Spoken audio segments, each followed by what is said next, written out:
Hey everybody, hope you're having a good day. It is Monday as of stream. This is Monday the 13th of December, so we're continuing our little journey on Great Ace Attorney Chronicles. We are still in Chapter 3, The Return of the Departed Soul. We're in the second trial portion of the part, so we did the investigation, done the trial. We did more investigation on another trial, on the second part of the trial. We just finished a summation examination. So yeah, let's just keep going. A waxwork of a despicable professor. Used as a body double for the victim in this quite extraordinary case. I must say, it's extremely hard to believe the assertions could possibly be true. However, it appeared that those at least warrant further investigation. It's the waxwork of the professor that links Mr. Deber and Dr. Siva. And I'm convinced that there's a special significance to that link. I don't know what you're hoping to prove, lad. I really don't. The truth, sir, are using evidence and testimony. The court is to fall deeper into the alleged involvement of the waxwork in this case. Then the prosecution calls for the owner of the model to be summoned as a witness. The owner? Madame Two Spells. Ray thought that Lord Van Seeks would object to this whole line of inquiry. I concur. It grants for Madame Two Spells to appear as a witness with immediate effect. Listen carefully, my learned friend. Oh, yes. You should know that you're on the blink of opening Pandora's box.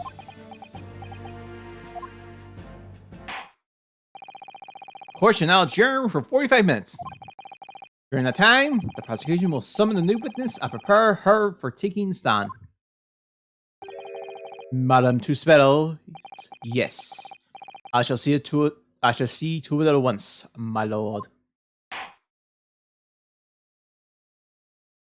Please tell me there was a to be continued part here. Oh!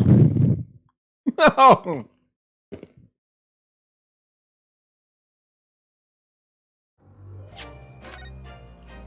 We were literally seconds away.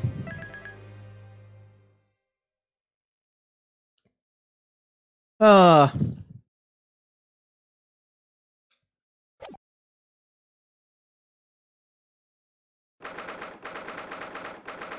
vote for October, 11:53 a.m. The Old Bailey Defendant's Antechamber. The Knight Errant himself. Oh! Everyone wasn't from the gallery, Mr. Sholmes? I've been on the edge of my seat the entire time! Courtroom trials are fascinating affairs. As a spectator, at least. You should try it. I'm glad you've been enjoying yourself. I have to ask. Whatever's going on? It makes no sense! What's this professor business all about? He doesn't look like any professor I've ever met before. Who even is he? Ah, of course. You were enjoying your ride 10 years ago.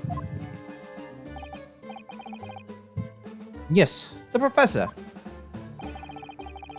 When I discovered he was the one who had been abducted, a sense of foreboding stirred within me. But who knew the monster would come knocking at your door? My heart felt some ease. As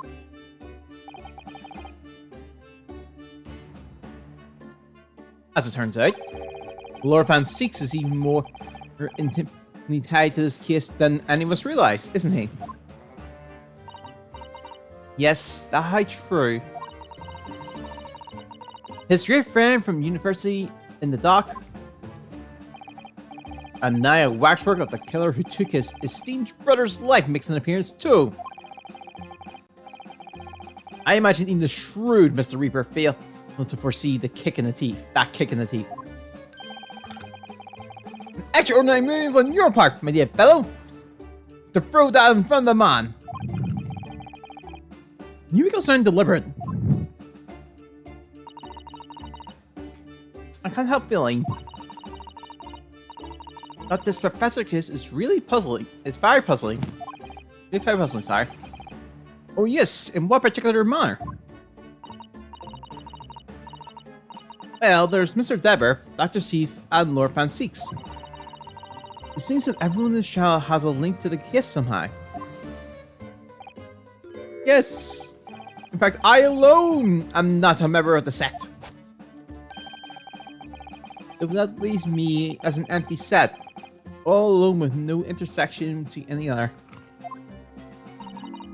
Excuse me.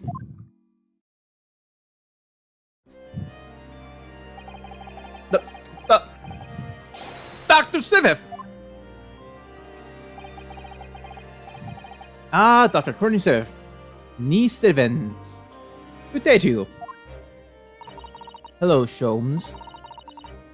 That was very shrewd of you. What in particular, pray? You requested that 10-year-old auto-spy report from Grayson, didn't you? Why would you assume such a thing? Because Grayson told me.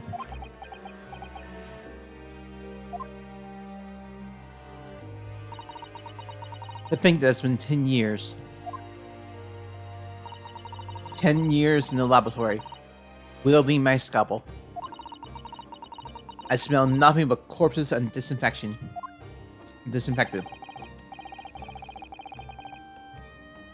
A policeman on the jury had a lot to say about you, Aston, happens Dr. Steve.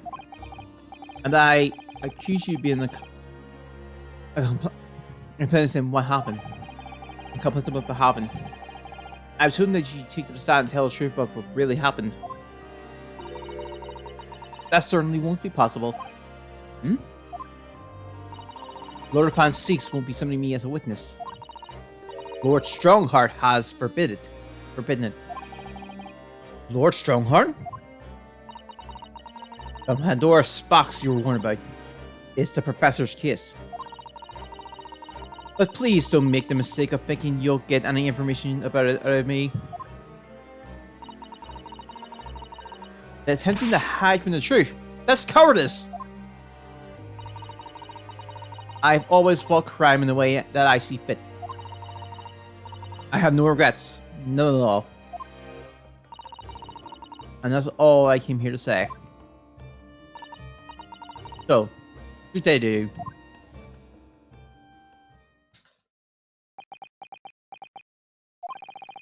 You mentioned it too. This Pandora's box. Whatever does it mean? Does it all mean, sorry? There's no many cause concerned, I assure you. When the child resumes, the meaning will become all too apparent. Whether you like it or not. Or like it or not. Huh? Now then, I believe it's almost time. I must make my way back to the public gallery. Enter my seat awaits. I think maybe you're enjoying yourself a little too much. Ah yes, one word of warning before I go. If, in the course of the show this afternoon, you perceive even a shadow doubt about the truth, don't let it out of your sight. Proceed like a dog of a bone.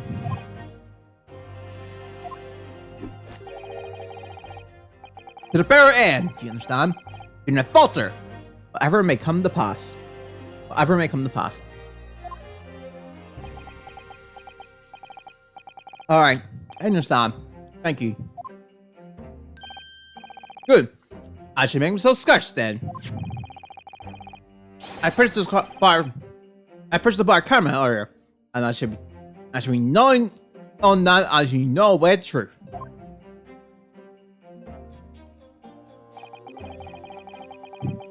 What does that warning from Mr. Schumann really mean? I wonder. Especially about whatever may come to pass.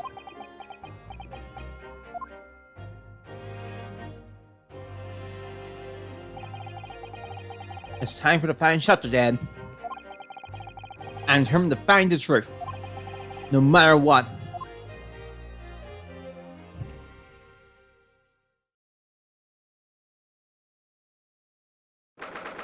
By 4th October, 12:40 p.m. The Old Bailey courtroom. It's still there! In the name of Her Majesty the Queen, I hereby reconvene in the proceedings of this court. Counsels for the defense and prosecution, are you ready and able to continue? The prosecution is ready, my lord. Yes, my lord. The defense is also ready. As the court is aware, the case under our scrutiny began with a damaging incident at the Great Exhibition. Sorry, damaging incident. And we now find ourselves embroiled in the details of a convicted fellow who was sent to the gallows a decade ago. This trial has certainly meet all expectations. It seems to be the fate of all trials in which this Nipponese is involved, my lord. So then, let's begin with our exploration of the defendant's assertion that the waxwork was cardinally involved in this matter. Lord Fan6, my lord, are we still waiting the arrival of Madame Tuspells? Not at all. She is in the antechamber as we speak and ready to be summoned. Very well. Bring in the witness. At once, my lord. Bailiff, show Madame Tuspel to the stand. Things are about to become a lot more intense.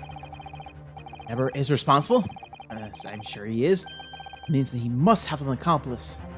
Dr. Siv. And what connects the pair of them is the waxwork.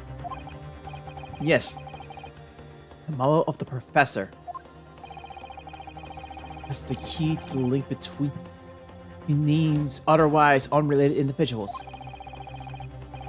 It's a tenuous link, admittedly, but at present, it's all we have to go on.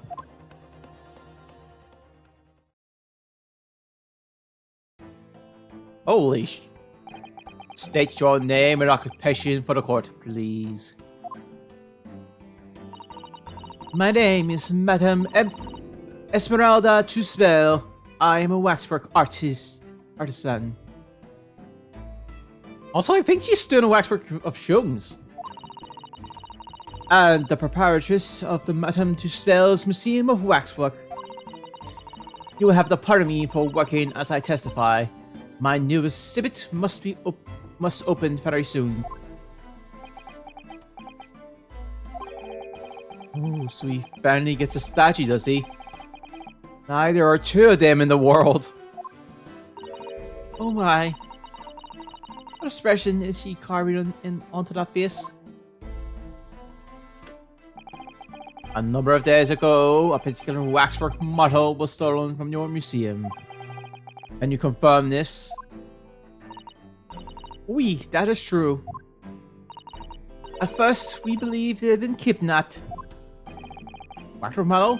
Kidnapped? Yes, my lord. There was a demand for a ransom money left behind by the culprit. However, according to what I've just been told outside the courtroom, that was not the true reason. I understand it was utilized as a substitute for the body of a murder victim. At present, there is no more than a conjecture proposed by the defense. This is the victim of the case in question, Mr. Odie Asman. But of course, I know him well. He is part of my odious patronage exhibit. I detest to say, now, what is evident, but Mr. Asman does not resemble the professor at all. Yes, but perhaps their faces are very similar. Are you suggesting that we should see now the mask Fenty magic of the professor? I have here the key, but it is strictly forbidden to open the lock. This is absurd. Pardon? I don't know what face you carve onto your fancy figure beneath that mask. But clearly, it won't be that of the actual killer. Indeed, man's identity was never made public after all. Trial took place in a closed court. The proceedings were strictly confidential. The condemned man was summarily executed. His identity remains a closely guarded national secret. There is no possible way that a repository of tawdry exhibit could get its hands on that information. Really, Dimage, it was seen that you are unaware of the two spells' principles. What principles? Family to spell has always prided itself on sculpting the motto la perfection. Every detail, including the fidges, is fashioned to become fidelity, a flaw our principles. There is a well-known legend about the two spells waxwork from the time of the French Revolution. A member of the two spell family is said to have made a waxwork of the queen who was executed.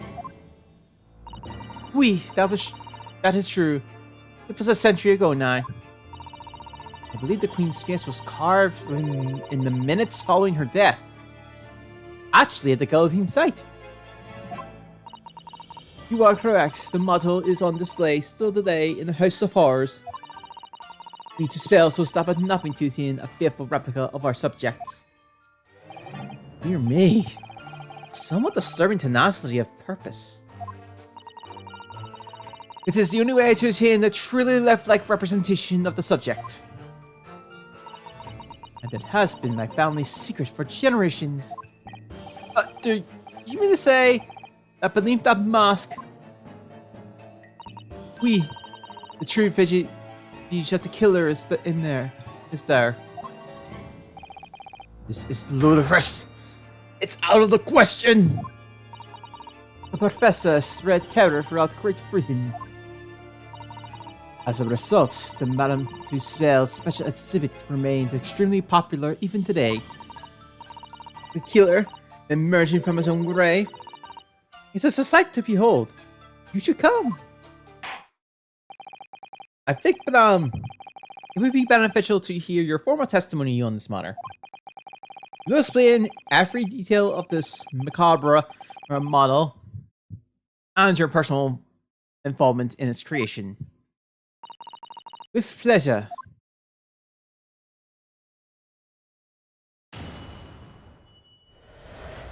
Alright, the Professor's Waxwork. Special exhibit in the House of Horrors is based on a rumor that shocked society in London. An impressive effigy was taken directly from the corpse, in accordance with the spell's family principle. I enlisted the aid of the Great Acre. I created a mold for the head in the cemetery just before the interment. I hid myself until he gave me the signal. I was there for a very long time that night. As dawn approached, I was very worried that I could be discovered. Oh shit. A gravedigger? The man sanctioned this? Oui. I will do all that is necessary to achieve the true resemblance my family is celebrated for. No one else knew, only the gravedigger. What harm did it do, huh? So you truly saw it. This is a monster. Naturally, I was unaware at the time that his identity was a secret. But to spell would not be to spell if he did not insist on absolute infidelity of our sculptures. To our sculptures, sorry. I wouldn't believe this. I myself have seen the special exhibit at your museum, Madame. Truly blood-curdling scene in which the murderer is emerging from his own grave. The scene it depicts was the subject of many rumors in London 10 years ago. I have here a newspaper from the time. The special exhibit was based upon the picture in this article. It was the most detailed account of what happened as reported by an eyewitness who saw it. The 10-year-old article has been added to the court records. Man risen from the grave. It's too absurd for words. Public enjoyed absurdity, Monsieur. That's why I had reproduced the scene as carefully as possible in our museum. Also, I'm pretty sure I got Monsieur. I didn't pronounce it right. In which case, I'm sorry. And there's a watchwork from the exhibit that was stolen some days before the incident at the Great Exhibition, wasn't it? That is correct. The professor you see before you here. It's puzzling. And so the defense proceed with the cross-examination.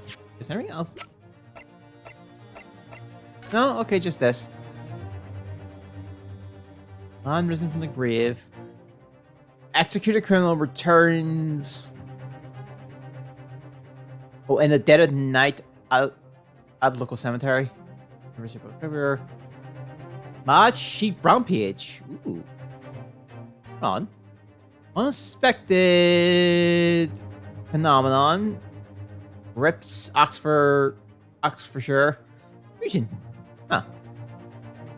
Charge thrown to receive Copley Medal and the Great Stink. Parliament is to finally address this the foul issue. Oh, this is literally what's this? Was the Bal Massacre to blame, or the Great Blaze? Okay, it's just the line of this thing. I had to double check. I'm more curious on those. What are you? This waxwork links Stabber to Dr. Seif. And there has to be some reason for that. Which hasn't come to light. I'll find it. I'll get to the bottom of what really happened. I'll prove that Dr. Seif and Deborah were in on this crime together.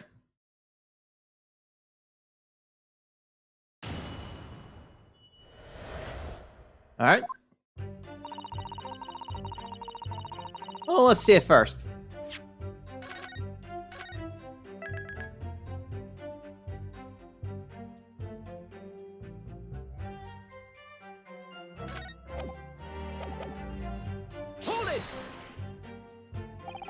Alright, so that room would be a 10-year-old tale now, but one that no Londoner would ever forget.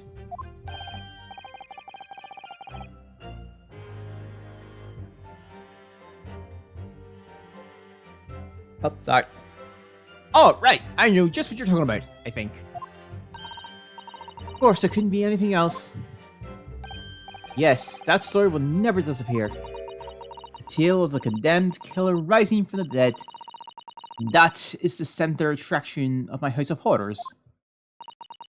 The rumor was whispered all over the city, and it was like this. It was in Lowgate Cemetery behind the prison, in the dead of night after the execution of the killer. The intrepid professor slid back the stone slab, covering his tomb, and emerged from his grave.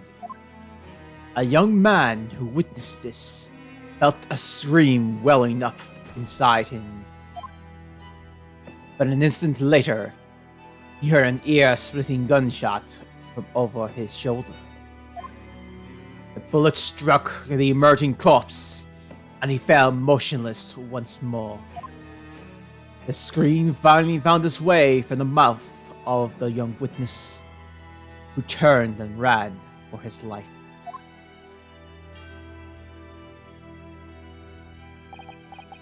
The corpse climbed out of his own grave? And then someone shot him? Who was it? Nobody knows, even today. Remember, it was just a rumor. Perhaps nothing more than a ghost story. The good people of London, they love stories like that. That is why it was in every newspaper across the capital. But was it just a story?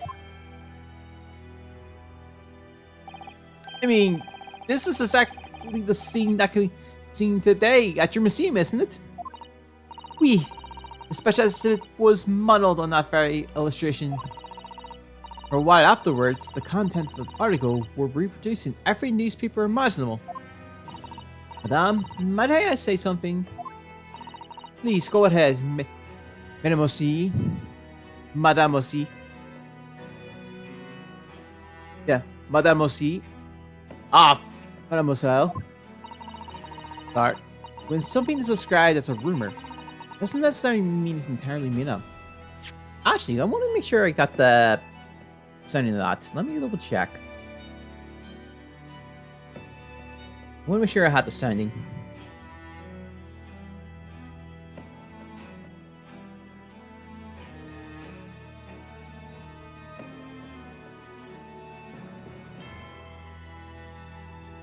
Oh, it's yeah, okay, Mademoiselle. Okay. When something is described as a rumor, it doesn't necessarily mean that it's entirely made up. I mean that often, rumors contain elements of the truth. I see that people from the far east, from the east can be just as attuned as the people of Europe. Can you be sure, for instance, that the professor executed was successful? It is not possible for the dead to come back to life. Sorry? 10 years ago, I was there in Logate Cemetery after the criminal known as the Professor was killed by hanging. I took a wax impression of its finish from the corpse just before it was interpreted. So I can assure you, the man was dead. Let's see. It would certainly appear that the condemned man suffered the intended fate. Verse 6.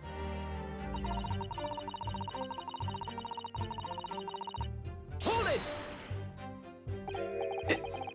Is that true of every waxwork in your museum then? It is, assuming the subject is dead, of course. Live subjects have to cooperate in a similar way. I have letters from imprisoned criminals all the time, you know. What sort of letters? When my time comes, please make a waxwork with me. Come here. No. My museum is famous, monsieur. To be made into a waxwork, it's an honor, and for some criminals, a symbol of stature, even. Because nothing says hardened criminal better than wax. It is thanks to one killer in particular that my museum has gained so much popularity in London.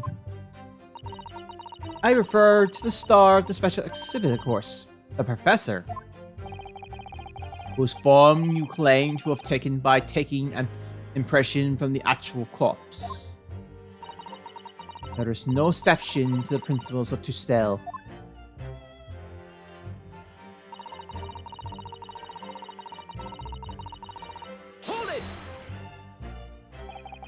Surely that's illegal, isn't it? It was seen that the proprietress of this repository of novelties was blinded by momentary greed. It had nothing to do with money. The man is part of London's criminal history, and that's why I had to sculpture him to record this history.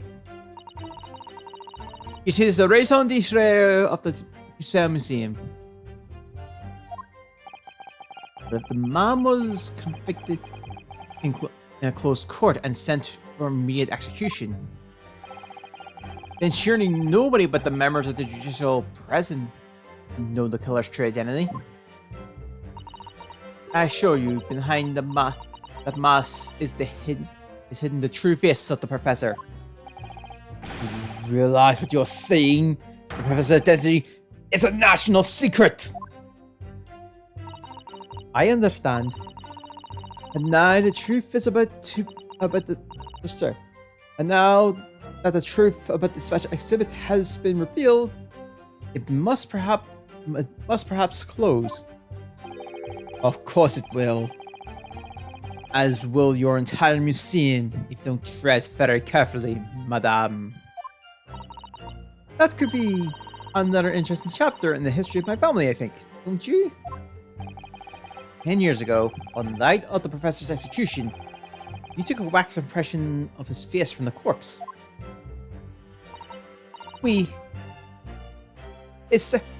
Exactament. I meant that's one of them. Hold it! You were there longer than you expected to be? I had some difficulties in capturing the subject's form correctly. As I removed the mask, the mouth of the Javelier fell open, and I have some problems with the chin. Dare I ask? The man had been there for a short while already, you see.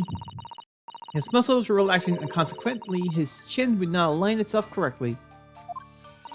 Oh dear. What a horrible thought.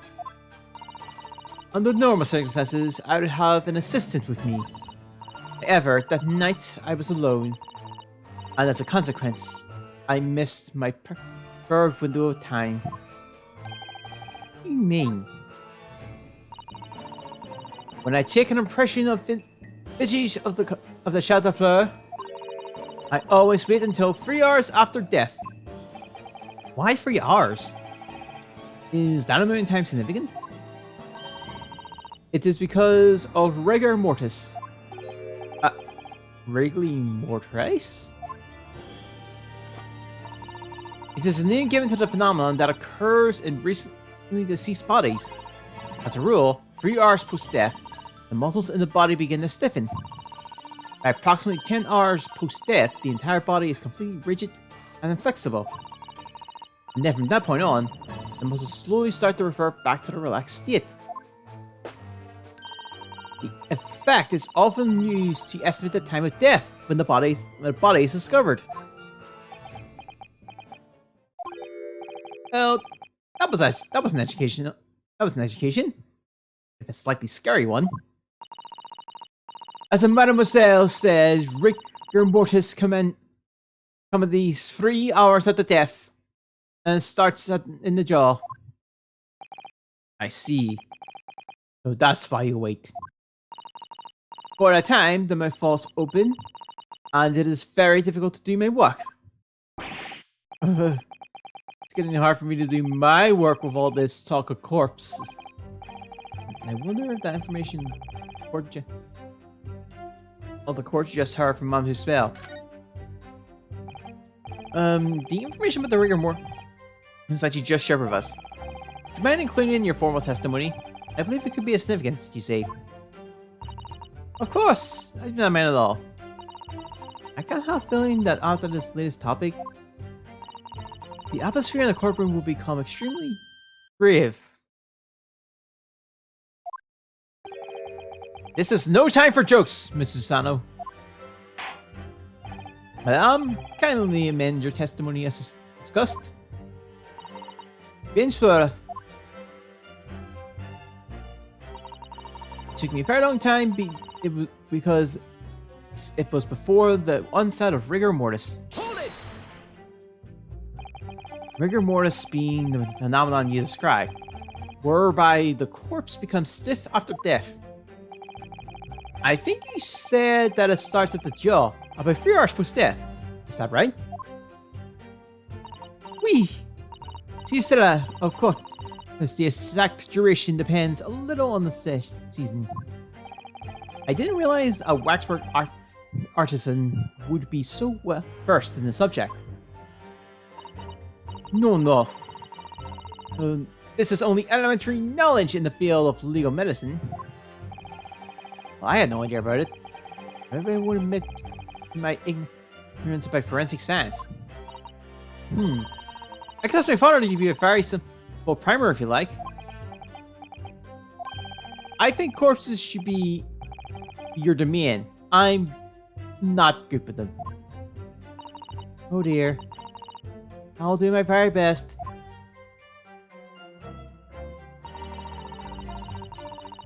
Hold it! Alright. You say that dawn was approaching. What was the time of day then, approximately? Well, I could not say. But when I left the cemetery with my utensils and wax, the morning light was becoming visible. The execution took place on 17th of June, which had the earliest sunrise of that year. Indeed it did. First light would have been around 4:40 in the morning. That really is early. Fact is, I had very little time, so I finished my work in a half hour. It was necessary to complete the impression and bury the body before daybreak, of course. If someone had discovered me there, it would have been a catastrophe, so I had to hurry. Is it me, or does Mr. Sholmes seem to be taking shape more quickly now, too? You clearly appear to be go to the extraordinary lengths for your work, madame. I wonder, what you said particularly significant? Let's see. Madame, those details about how long it took you to complete the sculptures and the early sunrise, could you include them in your testimony? I believe they may be significant. Of course, like me too. Quite right, Mr. Naruto. It is intriguing. A sunrise at 4 in the morning would be absolutely unimaginable at home, wouldn't it? That's not quite what I meant by significant. Can I amend your formal testimony then, madame? With pleasure, my lord. I hurried to finish my work in a half hour before sunrise. Then left as soon as the corpse was entered. Hold it! Did you have a reason to believe you might be discovered once the sun came up or something? I had paid the gravedigger money to keep my little secret, of course. But with the morning light, I knew that the warden from the prison would commence his patrol of the area. My bad. Couldn't you just paid off the warden too, then? I had already paid the gravedigger, as I said. You cannot buy the silence of everyone, or the secret is no longer secret, huh? Sunrise was at 4:40 a.m. that day, which means that it would have been around 4 when you began your sculpting work. Oi, that must be correct. That would be when the gravedigger gave me the signal to come out of hiding. And that's all I had to go on. What's your feeling, Mr. Naruto? For some reason, Dr. Sheep went along with that plan. Now, if that's really true, then the professor is the only thing we know of the links to the pair of them. I feel sure that the waxwork must be a clue in this mystery somehow. In that case, we must use this cross-examination to uncover exactly what it means. Otherwise, the jurors are sure to refer to the leanings and the trial will be over. I agree. Interestingly, uncovering what the professor has to do with all this means more than Lord Fan seeks than anyone. That's the impression I'm getting anyway. Yes, as do I. After all, he has a profound connection to the professor as well. So we got 2 new statements. I want to repress the old ones, but that would have to make a change in the statements.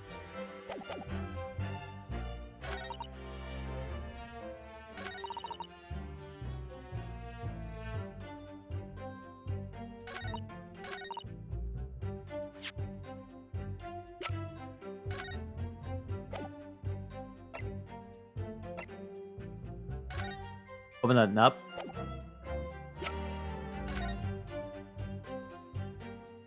Confirm the room.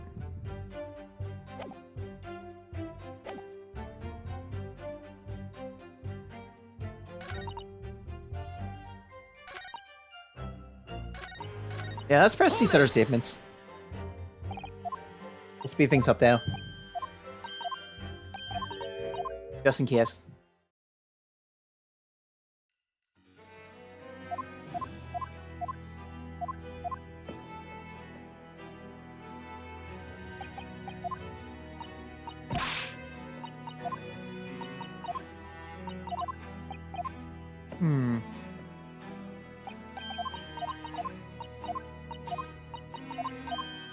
Wait.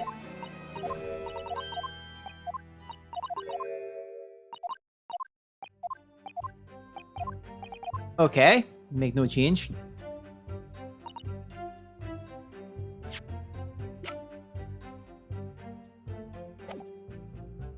Hold it! Alright. Oh, that's two spells thing. Right, no change there. Hold it!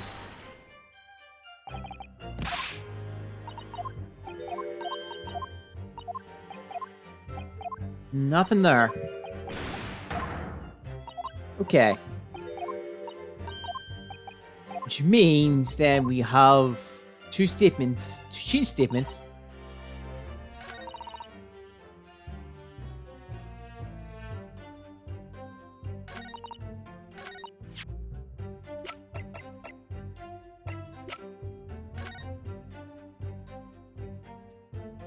Confirm midnight.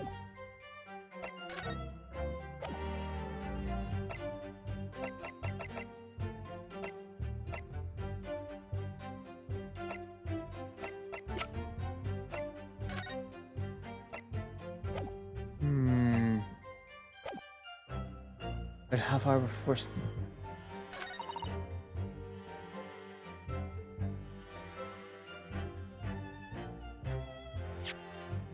What do I press to present this? Objection! Oh, hey! I got on the right one. I was literally thinking, like, right. Well, I run the concerns like, okay, death was confirmed midnight. And Rigor's Mortis was 3 hours, so I put the time at about 3 o'clock in the morning. Rigor's Mortis was the perfect time. Madam, two spells. I have here an old spy report that was filed 10 years ago now. It confirmed the death of the professor following his execution at the gallows. And is that a problem? I believe it is, because your testimony, a particular detail in the report, completely contradicts one another. We? What? Are you going to explain yourself, my Nipponiese friend? According to her testimony, Mana's spell was creating her wax impression just before dawn. And at that time, rigor mortis had not set in yet. And am I correct so far, madame? Yes, you are, yes. As I said, the stiffening of the jaw is the first sign of rigor mortis. 2 to 3 hours after death. But the man's chin was limp, so he cannot have been dead for a long time. But on the other hand, if you look at Dr. Stiff's report, it quite clearly states the following. Death by hanging confirmed at midnight, 17th of June. No. If the professor indeed died at midnight that day, then by the time you were sculpting his face, rigor mortis would already have set in. Yes, you're right. Chin. It would have been completely stiff. In other words, this report is wrong. Objection! No coroner makes mistakes with recording the time of death. The fair idea is absurd. In that case, there's only one possible conclusion. The execution didn't actually take place at the stated time. Impossible! Order! Order! Cancel. This is beyond folly. Not only do you indicate the author of the report, Dr. Stevens, but you also imply members of the staff of Barclay Prison where the execution took place? By heck! Extraordinary! Not in my day! My little friend appears to have overlooked one very crucial fact.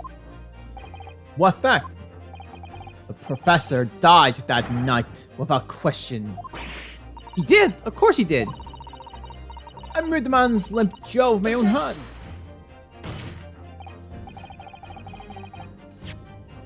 But there was no objection. Yes, the professor died that night. But what if he didn't die at the gallows? Didn't die at... Are you insane? What? What are you suggesting that happened in that case? Almost impossible to believe, but we'll explain the link.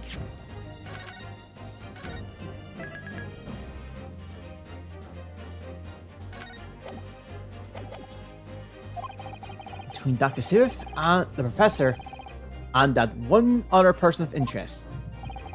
I have evidence that will explain exactly what suggested that night. And so, present the evidence at once. The evidence that allegedly explains what really happened that night at the professor's execution.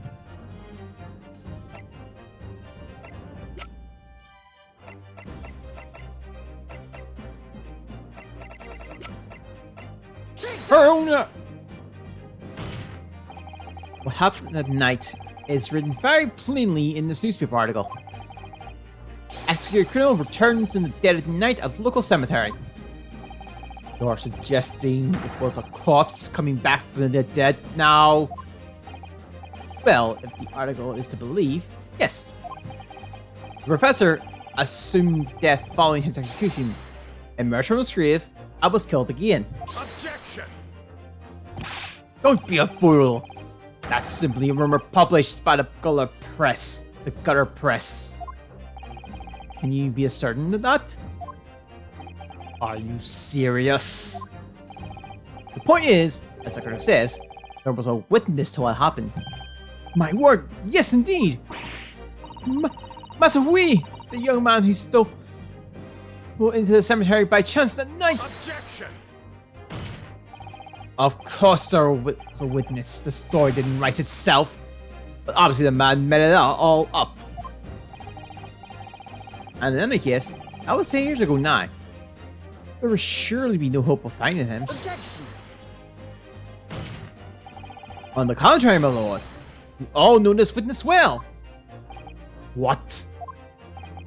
Are you suggesting, Counsel, that you've identified the person in question? That you know who claims to have seen this utterly incredible offense take place? Yes, my lord. Ah, you say he's right here before my very eyes. You will sustain this claim now, Counsel. Who is this alleged witness in the staggering scene of the cemetery 10 years ago? Take that! The man in question is Mr. Anoch Dever. Dever? The previous witness? The special exhibition in the House of Horrors at Madame Tussauds Museum of Waxwork recreates the decade-old scene in great detail. The condemned criminal emerging from the grave and beside the tomb. A young man with a lantern stumbled upon the terrifying sight. And that young man is a 10 years younger Mr. Anoch Dever.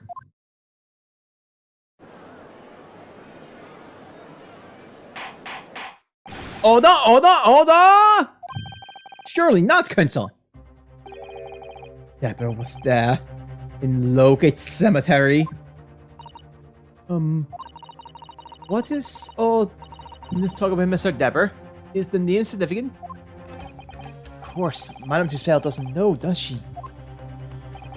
Yes, an extreme significance, madam. It's extremely significant, madam. Your situation as well, in fact. What situation? Theft at the professor's waxwork museum some days ago was perpetrated by the very same man. No! But that would mean... Madame Tussauds. It would appear you know the name Anoch Dever. Yes, I know it. But from long ago in the past. What? Oh my. Good gracious! Explain yourself. Tell us everything you know.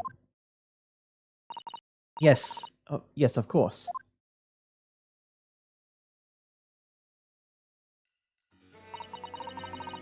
Story of a young man and a terrible sight he witnessed in the cemetery 10 years ago was published in every single newspaper in London and throughout Great Britain. But I know this is meant to be too spell, but I might as well just put a little more dramatic if I can. However, all of the articles, the witness was simply described as a certain young man. No details were published about his identity.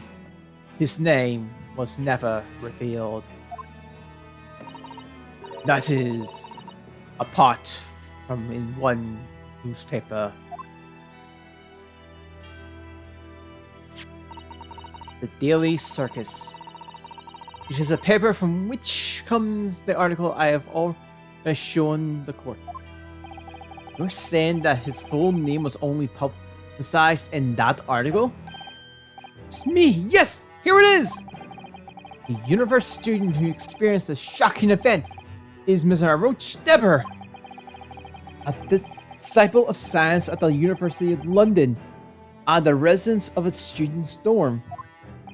Unbelievable! When I read the article, I went to meet the man and discovered of his condemned criminal coming back to life in the cemetery in the dead of night. Would make a perfect exhibit for my House of Horrors, whether it was the truth or not. I see. You went to meet Mr. Debber in order to sculpture a waxwork of the man, did you? Exactly. He was studying science at the Museum of London in those days. He was just a poor student. I paid him £5 the model for the waxwork, and since that time, he has been in my museum to recreate the scene of terror from the cemetery. Holy crap!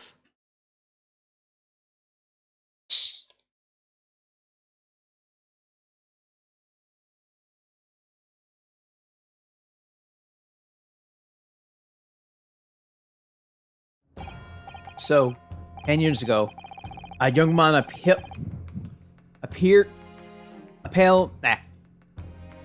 to the public about an extraordinary offense he witnessed.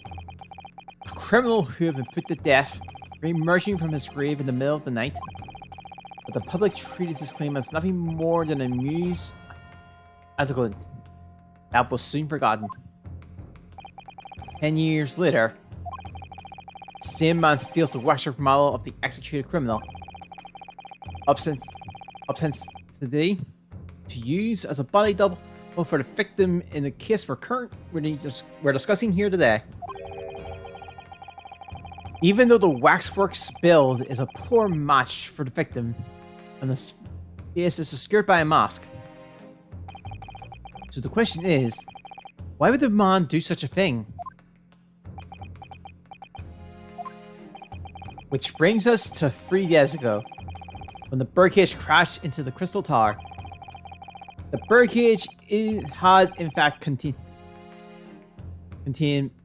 not the body of Mr. Osmond, but that same waxwork. A coroner from Scotland Yard who investigated Dr. Steve would have noticed immediately.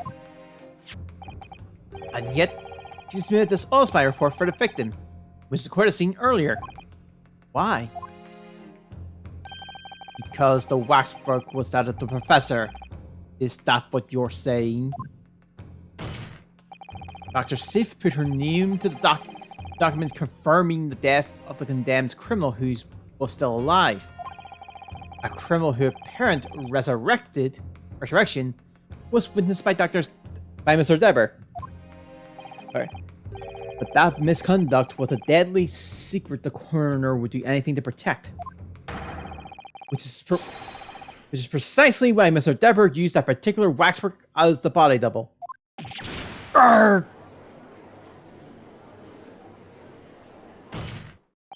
My lord, this court must summon Dr. Sivit to the stand.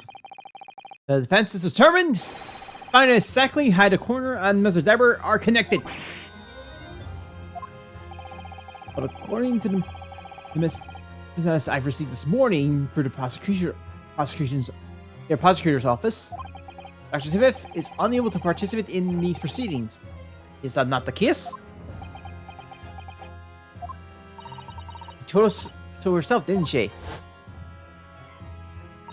Lord Van Sick won't be summoning me as a witness. Lord Strongheart have forbidden it. Lord Strongheart? The Pandora's box you were warned about is the Professor's kiss. Please do not make the mistake of thinking you'll get any information about it out of me.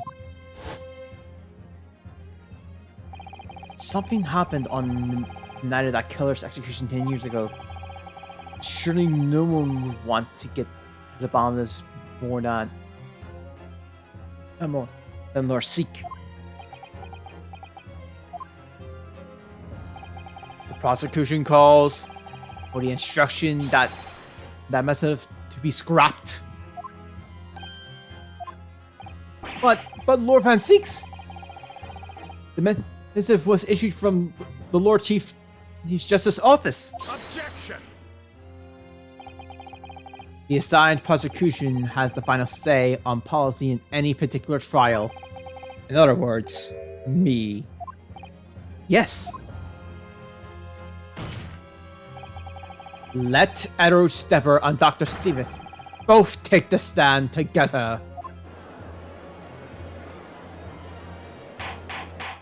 Order! Order! Order! Very well. I will uphold your request. Send this opinion with immediate effect, addressed to Dr. Stevith of the Forensic Investigation Team. The woman is compelled to attend on Her Majesty's orders. Alright then, Edward Stepper and Dr. Stevith. If they weren't colluding with one another, this crime could never have been committed. I'm just stone's throw away. You can feel it. The truth behind all of this is about to come out.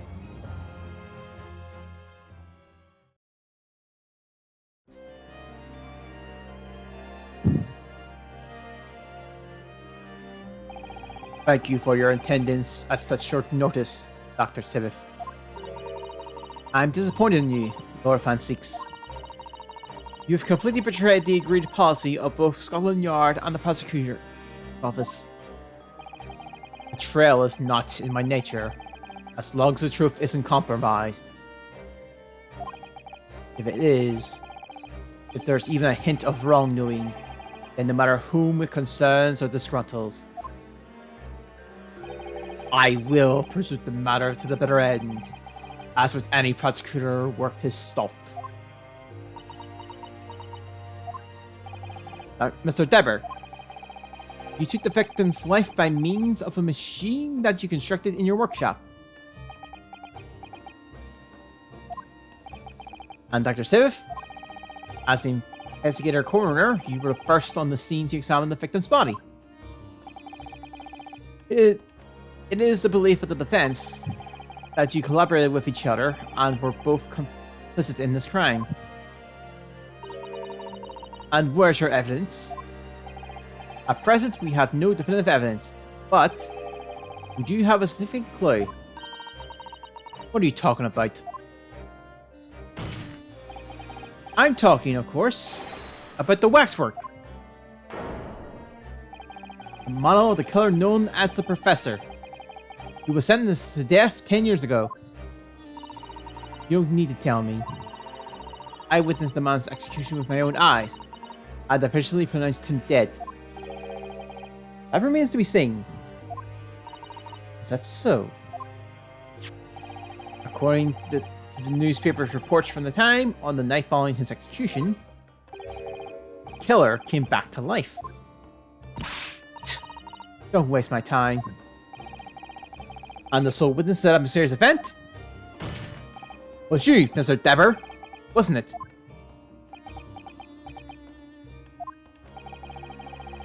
In what you saw in the graveyard that night 10 years ago wasn't some chilling fiction, but reality.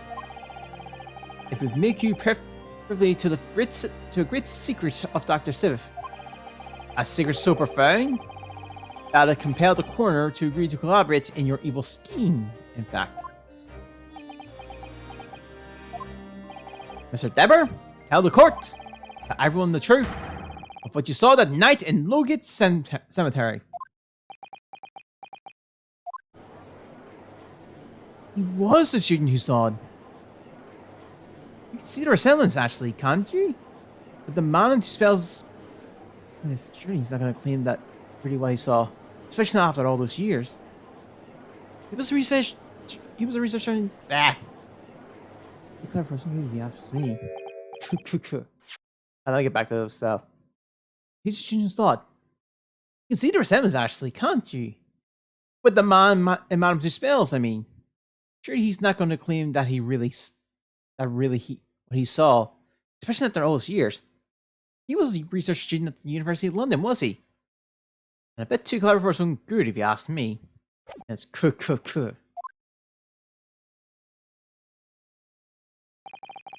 What an interesting twist. When at the time, not one person would take me seriously. But now here we are, 10 years later, and suddenly my story matters. And in the court of law too.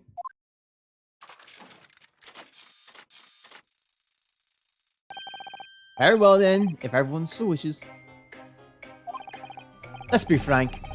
I'll tell you the truth of what happened that night, for what it's worth.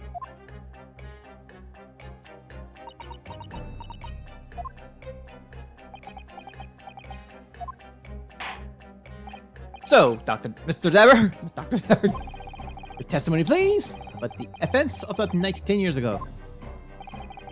Well, tell the court exactly what you stumbled across at Logate Cemetery. Yes, of course, as you wish.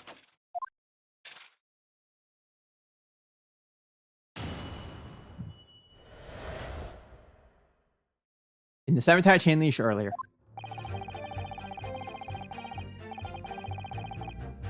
Oh, we have the big music already. The reason I was in Logate Cemetery and all 10 years ago was for a spot of moonlighting, shall we say. Yes, an illustration in that newspaper article was based on what I witnessed that night. But thinking back now, I realized that I never actually saw the professor. Afterwards, I was visited by a young woman who a model of me from wax. Then I gave up my dreams of becoming a scientist, and it was all because of that newspaper article. Wait a minute! You're claiming you didn't actually see the professor now? Of course.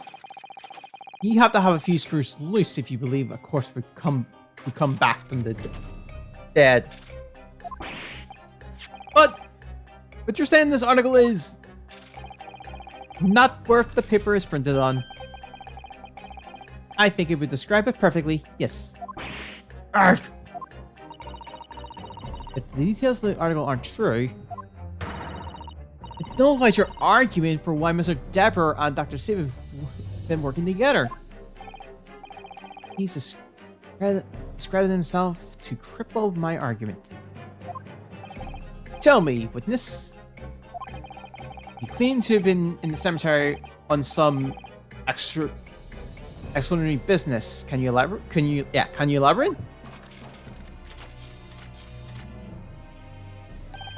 That's right, grave robbing, to be precise. As you know, Logate Cemetery is at the rear of Barclays Prison. So among students at the university, it has a reputation for being haunted by the ghosts of condemned convicts. Grave robbery, you say? Yes. Exhuming fresh corpse to sell is reasonably lucrative. Plus, I never laid a finger on any valuables buried with the dead.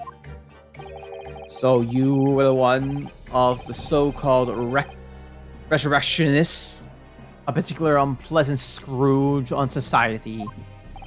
Actually, my father and I went by another name, the Repurposers. That is quite beyond the pale. You would in fact define retribution, sir? Yes, well, I think I suffered retribution enough. The Daily Circus eventually unlearned my name and put it in print. It caused me a great many headaches. In the end, I had to leave university. That was the only paper with the button grace to identify me unambiguously. Can I add? Let's see. Out of interest, who drew the illustration for the article? Sorry. Oh yes, that was the reporter who exposed me. He sketched that right in front of me as I described the scene.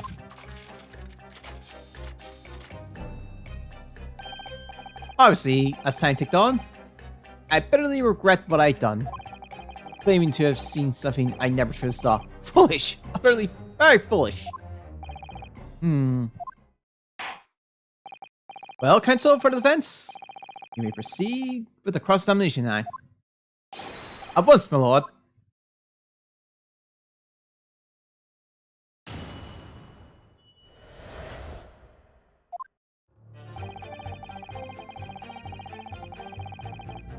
Yeah, I think this is the cross-examination Algaro. Which means, yeah, it's the big one. Hold it! By moon lady, you mean grave robbing, do you? Surely you only need to look at the graveyard scene, and my parents would gauge the answer to that. A lantern and spade. But who on earth would want to buy a dead body? Any major hospital. A hospital? In order to better understand the human body, the study of anatomy is crucial to medical science. But there isn't a hospital in the world that has enough specimens to work with. Though obviously they can't openly express an interest in obtaining more by dubious means. But as aspiring scientists, we young research students had no money to work with. I'm sure you can imagine. We made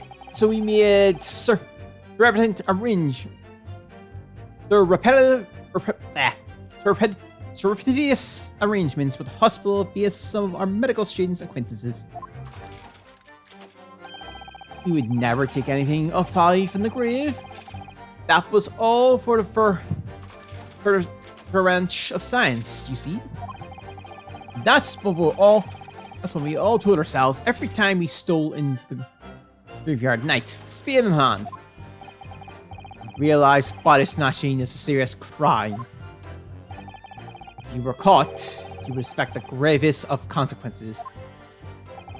We students were caught between the hammer and the anvil. We needed funds for research. Professor Herbert Rain said exactly the same. I'm quite speechless at the apparent levity with which you revealed this horrid behavior. Well, if you want to know why I was sorry at Locust Cemetery, that's the reason.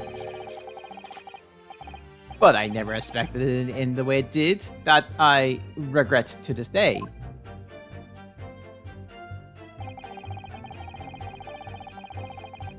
Hold it! Okay.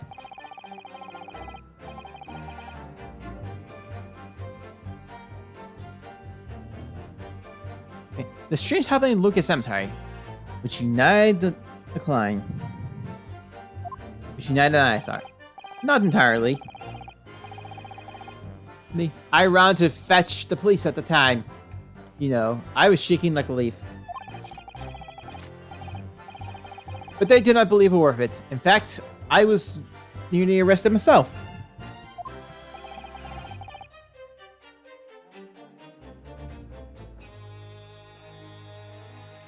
So you went to the paper instead? To the papers instead? I started big with the London News, but unsurprisingly, they didn't want to know either. In the end, though, it was reporters from the gossip rags that got it, the press that came to get my story. And I spread like the plague for the capital as gossip-hungry Londoners lapped up the tale. The story was in every paper at the time, with the exception of some broadsheets. And yet only 2 of 3 of them actually interviewed me personally. Most of the accounts turned out to be very intercepted ghost stories. What about the article in the Daily Circus? That particular journalist found me at my dormitory. I don't know how, but he discovered my name. So I recounted to him exactly what had happened that night. And from your description, he drew this illustration? Precisely. That's how I learned that the condemned man was the infamous professor. Because the reporter told me so. I had no idea myself, you see.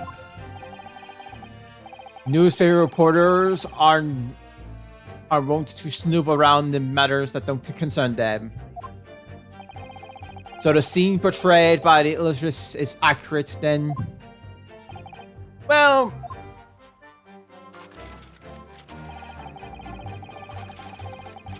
Hold it!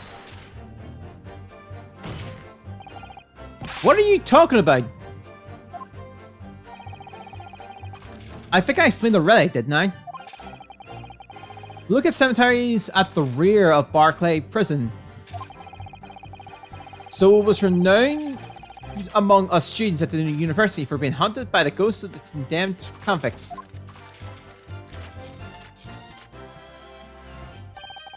For some sort of reason, I was scared of the graveyard night. And as a result, only too willing to believe that nonsense about the dead coming back to life. But you said you actually saw it! I said what I've seen in my mind's eye. After all, resurrection is impossible, isn't it? You have to be unhinged to think otherwise. Unless, of course, you have some evidence that proves that I encountered the professor that night. No.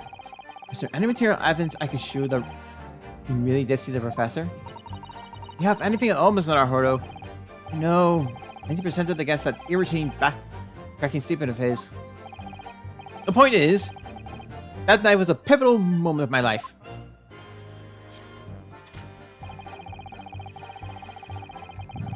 Hold it! That young woman being Madame to spells, of course. Precisely. I must say, I didn't expect to run into her again like this 10 years later.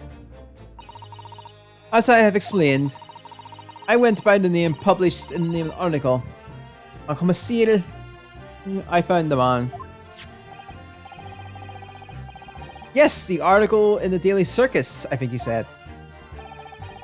I was a poor student with barely a penny to my name at the time. And the young lady put £5 in front of me. So you really consented to having a waxwork of yourself made and given permission for it to be put on display. I did. I should sell what little I had to sell, I concluded. Ah, sweet. I remember now. I purchased something else from you that day. Let's see first.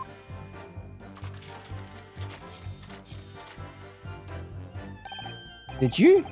I can't say I remember. What was it, madame? His camera. Ah. Oh yes. I made a point taking him with me whenever I made an excursion into the Annie Cemetery. You took a camera with you, sir? What end? Record the details of the body I disinterest. Disinternet. But I had no intention of ever visiting a graveyard again after that night. So I sold it. I see.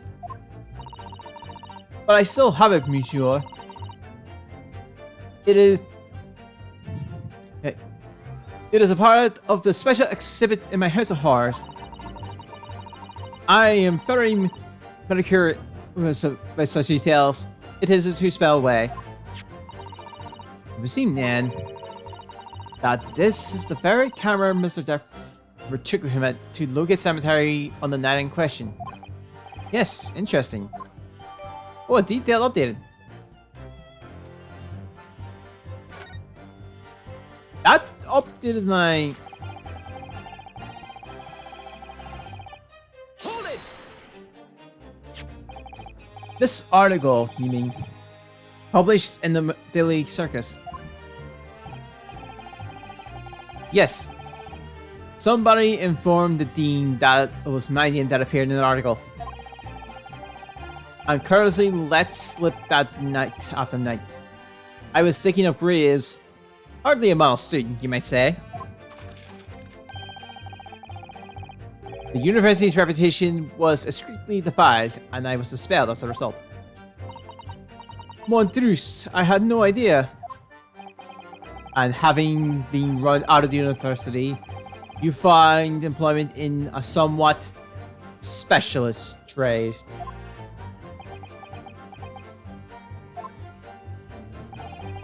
You combine your knowledge of science with knowledge of stage magic to create various experimental machines intended to demonstrate never before seen technology.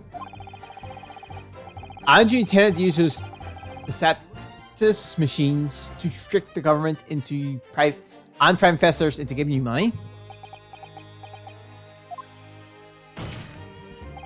Professor Albert Herbrand was just your latest victim, wasn't he? Ever, are you talking about? I have no recollection of doing anything of the sort.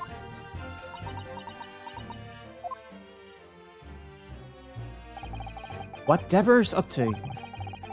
Why would suddenly change his tune and recant his claim? Sorry. I wonder if perhaps it's because the circumstances have changed now? What circumstances?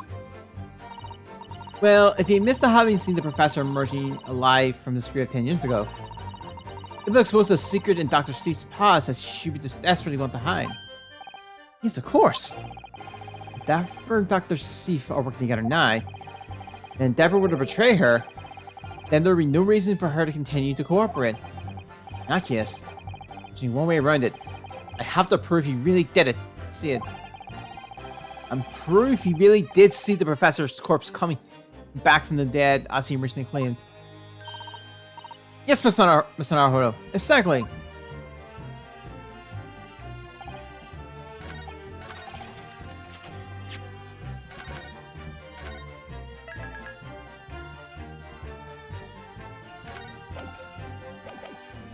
Hold it! Let's try this again.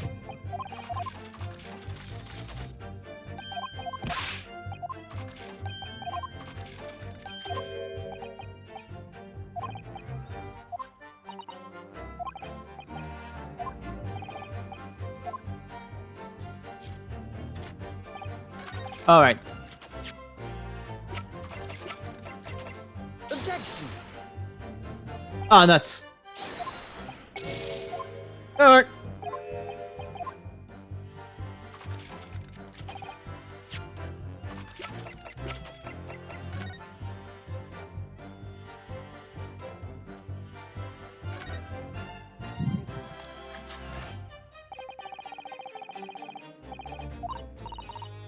Oh.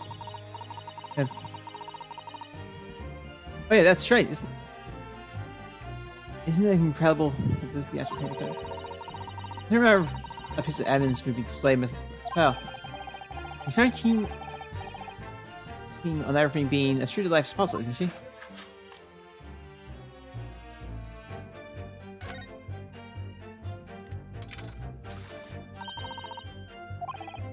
Okay.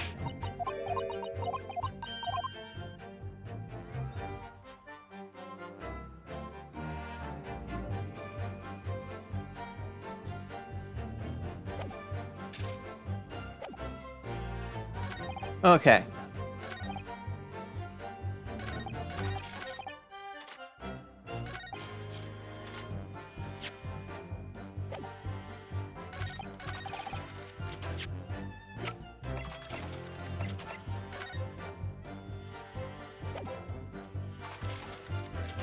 Objection! Oh, okay. Alright, let's fix it.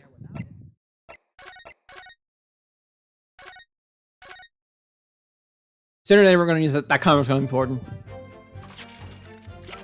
Objection! Sorry, Mrs. Ever, but I don't believe that. Don't believe what? Your latest claim, you did see the professor on that night 10 years ago. Oh dear, we seem to be at odds, but I was there, and you were not. I know what I didn't see.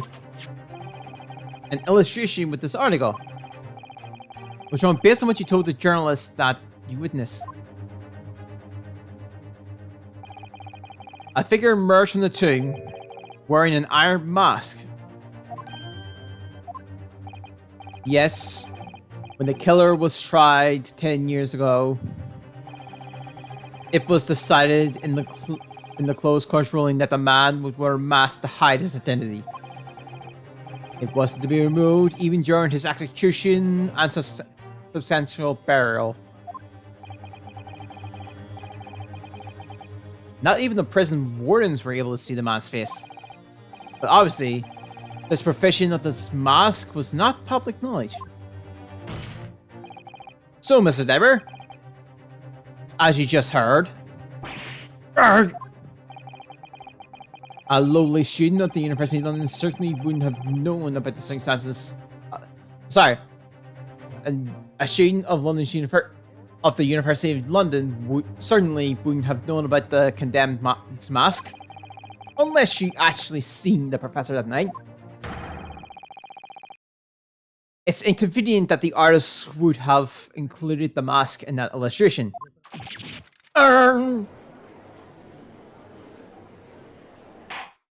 Order? Order? Well, Mr. Dabber.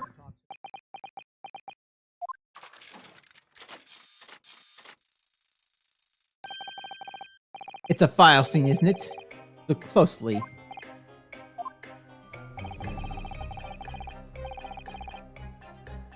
And as I've already been at pains to point out, I was already petrified. Which is why I had it in my head that I had seen a blood-curdling sight. But afterwards, I came to my senses and realized that I've been mistaken.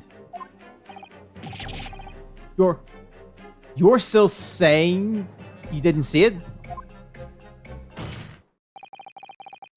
If you're stubbornly sticking to that story, witness, then amend your testimony to explain exactly how you think your eyes deceive you. Of course, of course. Only too happy to oblige. I can't believe he's still not going to concede the point.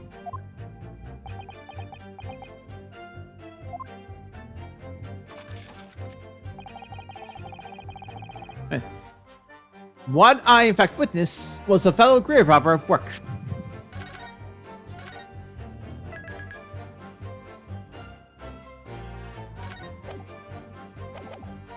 Hold it! Fellow grave robber? What are you talking about? Well, I wasn't the only one busy in the cemetery that night, you know. Other body snatchers were at work.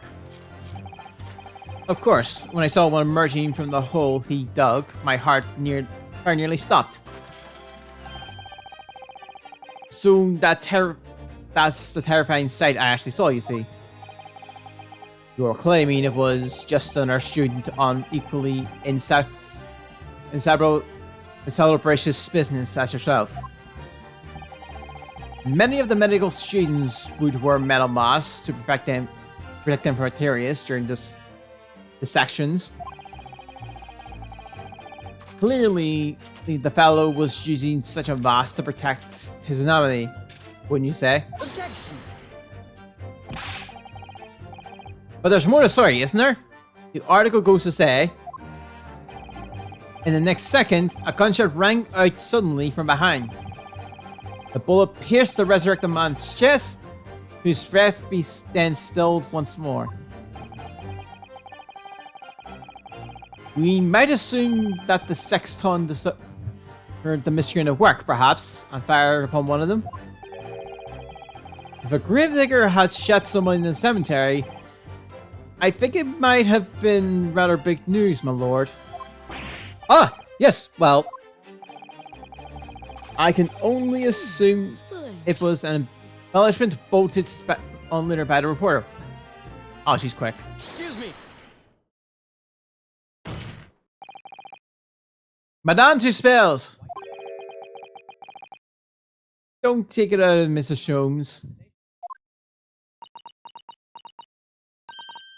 Ooh la la, pardon!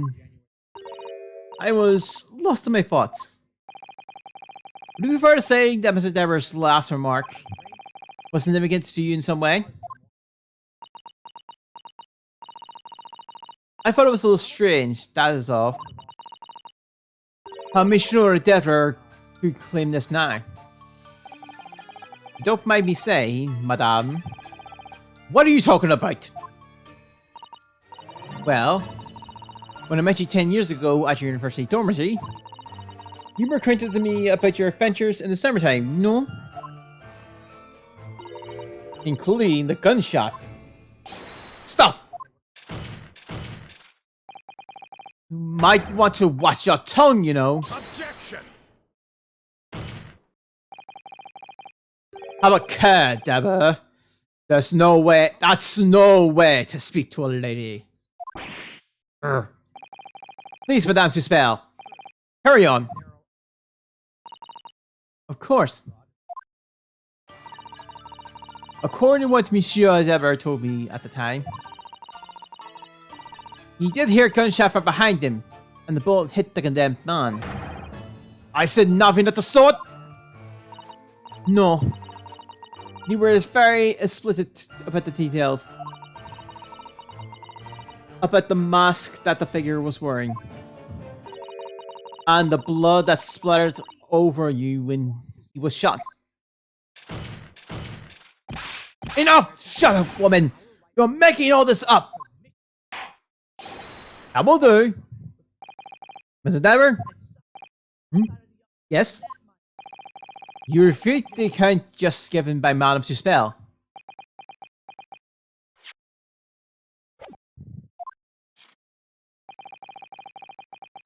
I have no recollection of ever saying those things. Come on! Do you really expect us to believe you? Control yourself, Counsel! I will not permit baseless accusations in my courtroom. Right. Under the circumstances, I figure it's best that you supplement your testimony with a statement to clarify your position on this. With this... Very well.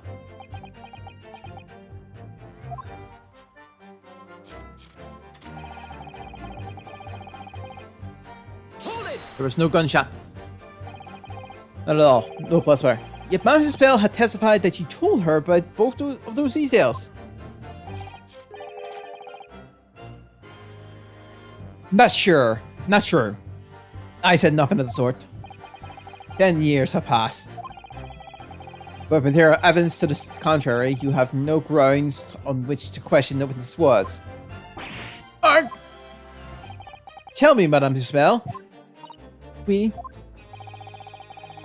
What exactly did Mr. Dever say about the blood that apparently splattered on him? Lord, that is what he told me. All of a sudden, he heard a very light gunshot from behind his back. The bullet hit the figure who was emerging from the tomb in the middle of his chest and his heart. One dreadful sight after another. And since Monsieur Dever was at the time facing towards the condemned man, the blood spread from the wound and splattered onto his body. That's what he told me. That is what he told me. So, not an experience you ever forget, is it? Precisely. And I didn't forget it, because as I've already said, it never happened in the first place. He's clearly lying. If only I had some evidence to prove it. You can't let him win, Mr. Naruhodo. So you mustn't overlook a single detail, no matter how small.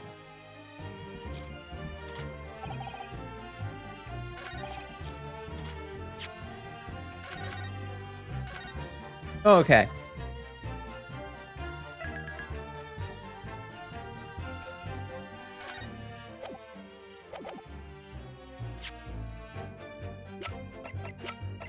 Objection! Mr. Deber, do you remember this camera? But that's the camera from that fateful night.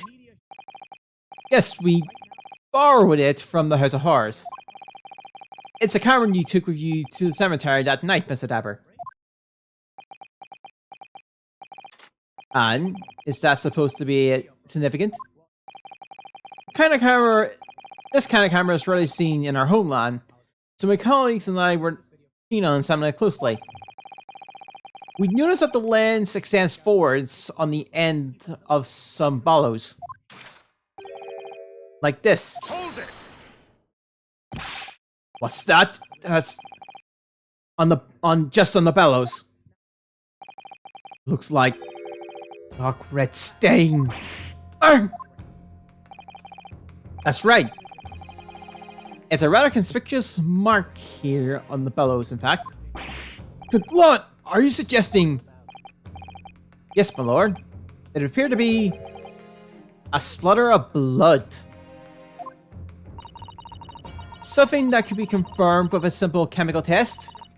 Isn't that right, Dr. Sivif?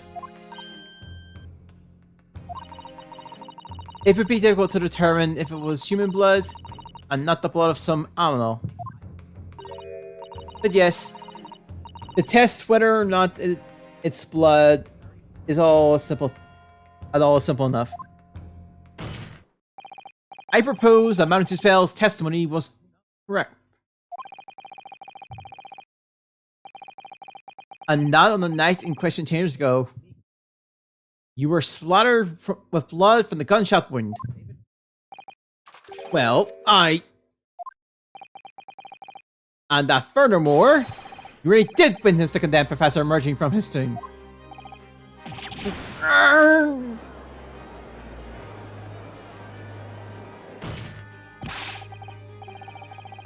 There's simply no way you could have forgotten such a traumatic experience. In other words, the only explanation is that you're trying to hide the fact that you saw the professor that night. Objection! Why? Why would he want to do that? Well, not for his own gain, it would seem. For whom's then? Who could benefit? Mrs. Deborah is obviously lying in order to protect someone. My goodness! He's shielding someone? Yes, my lord. And clearly, it's someone who doesn't want the truth about the professor coming back to life to be exposed. Well, Counsel, who is it then? Who's this witness trying to protect being lying about what he saw that night? Take that! The obvious answer is Dr. Sivif. Whatever do you mean? Imagine if the convict would have been sentenced to death was not in fact killed. Imagine if that was to come to light. What do you insulating? And imagine if the convict in question was the country's most hated mass murder. If it was the professor, that would be an unprecedented scandal. Objection!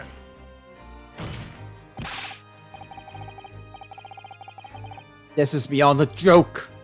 Need I point out that the dead cannot come back to life? What your suggestion would mean that the execution never actually happened. Yes, that's exactly what it would mean. Objection! Once a man is sentenced to the gallows, he hangs. No one can escape, could escape. Not in Great Britain. Objection! The fact is, there was a witness to the fact that the man did escape his hanging. That really was true. If that were really true, Counsel, the implications of misconduct would not stop at the supervising coroner. It would taint the honor of the entire judiciary from the ground up.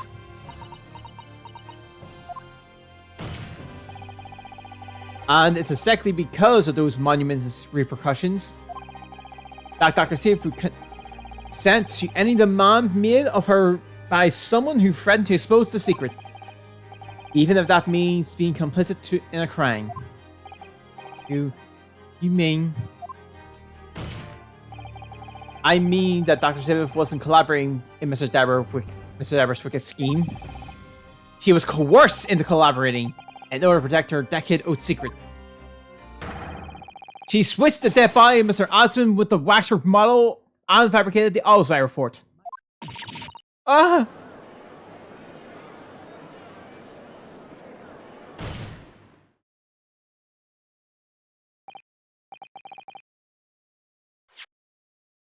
Oh, for sakes! On the boot! Pray forgive my freshly filled hollow chalice and the whole wrath of utter discourtesies now. Goodness me! It's gone. It's just the sort of tall tale Londoners would enjoy, I grant you. An executed killer rise from the dead, a Scotland Yard cover-up, a conspiracy at the highest levels. So let me ask you one thing. What's that? If the condemned man really did emerge from his tomb that night only to be shot in the chest, who pulled the trigger and disposed of him forever? Well, I have no idea at the moment.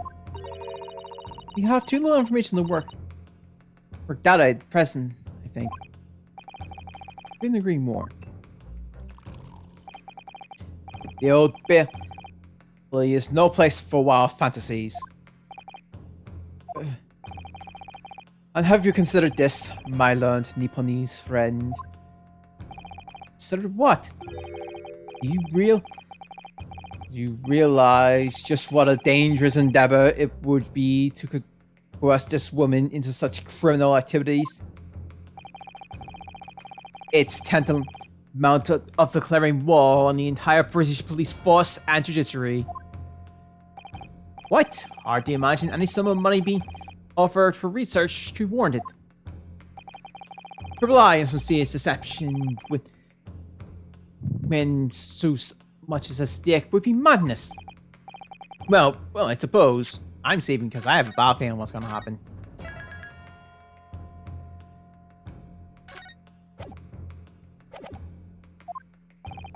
And this is no petty crime either. The victim was murdered. A man who's already invested money in a venture and will be instrumental in future profits too. Yes, I had no reason to kill Mr. Osmond at all. Or are you forgetting that his death results in me receiving not a single penny? The court is already aware of the contract between myself and the victim, no? There is the contract, that's very true. Motive for this case runs deep though. Feel it. Using threat to force the head of forensic investigation to cooperate is extreme. Especially for the government grant that he has no guarantee to receive in the first place. The research grant was the aim. Taking Mr. Osmond's life would have been no sense anyway. Which means Mr. Deborah's motive wasn't money at all. He was just trying to kill Mr. Osmond. Why? What was his motive then? Your time is up, my learned friend. I say you have one last chance before the jury loses their patience with this charade. Let's see if you can back up your headly proposal, shall we? Just backstab so casually. How do you explain this engineer would throw all caution to the wind and threaten his own country?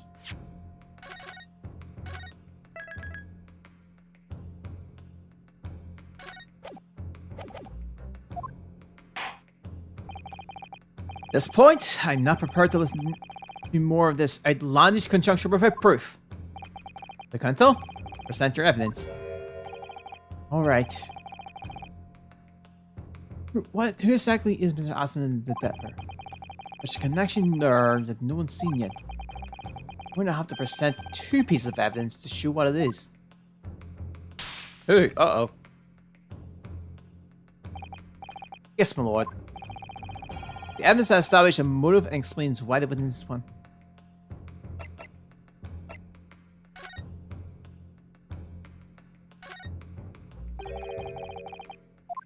Oh, why do I keep looking at that one?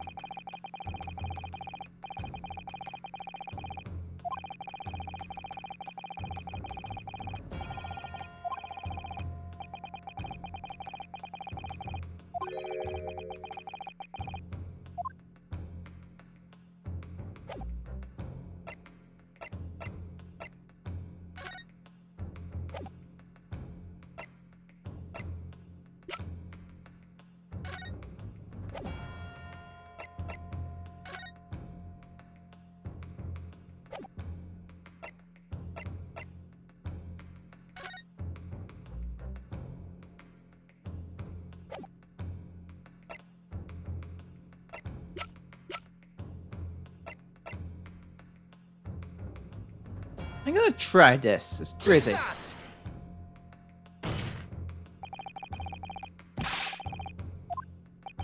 Nope.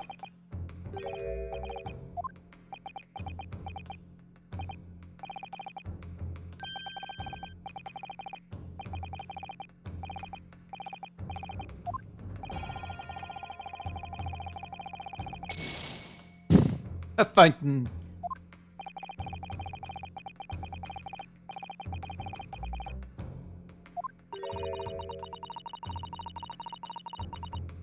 Okay.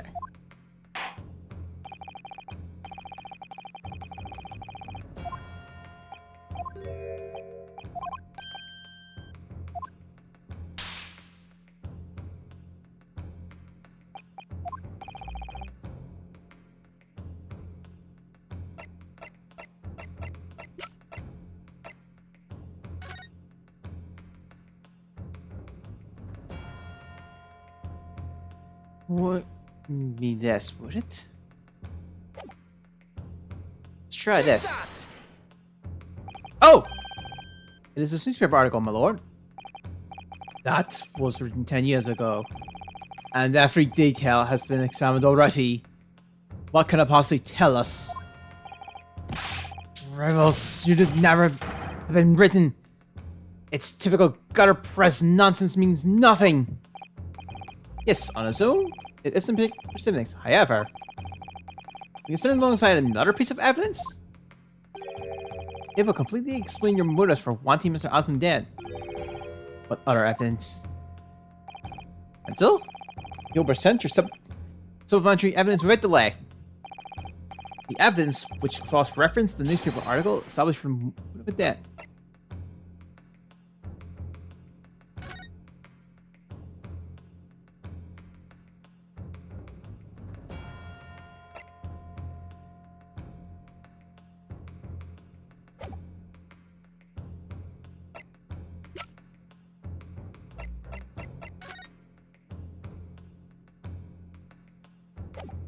Okay.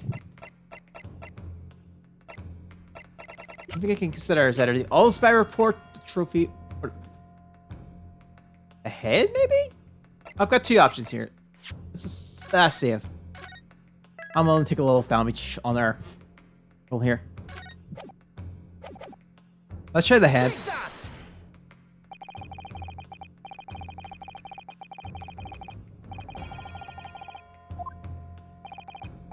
Okay. Lady, my lord friend, only has half an execution. So, the words, but still this you understand. Ouch.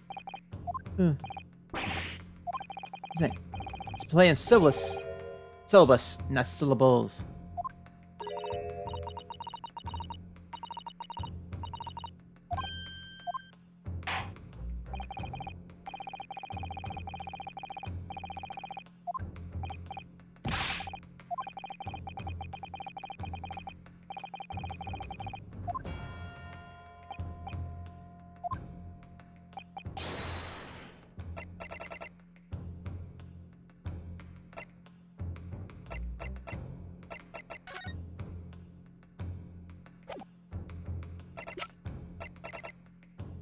Take that! Okay, another cop. Oh no, it was meant to look at the illustrator report. Damn it!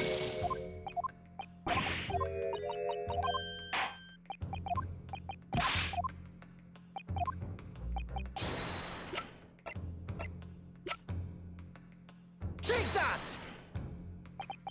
Okay, it's not that. Let's reload then.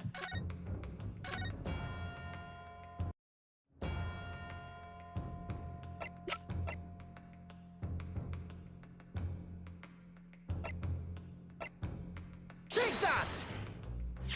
Oh, it's this contract, my lord. Mr. Depper, this is the contract you signed with Mr. Osmond. Yes, that's right. The fire document, in fact. That proves I have no reason to kill the man. No, I'm afraid it's not. I'm afraid not. What?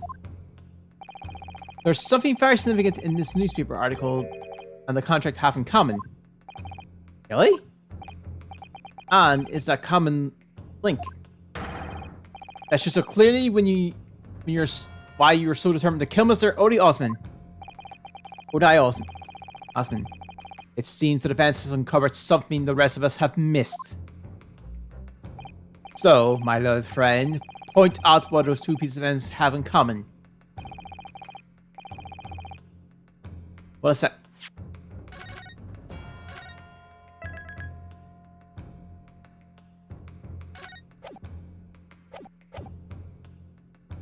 Okay.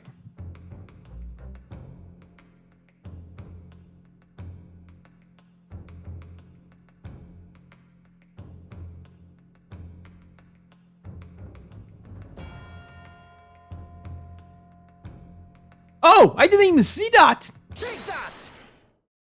I missed that! Huh. That is interesting. What those two pieces of evidence have in common is a signature. Wait, really? Osmond. Holy crap it is! I missed it! A signature? The signature on the illustration that accomplishes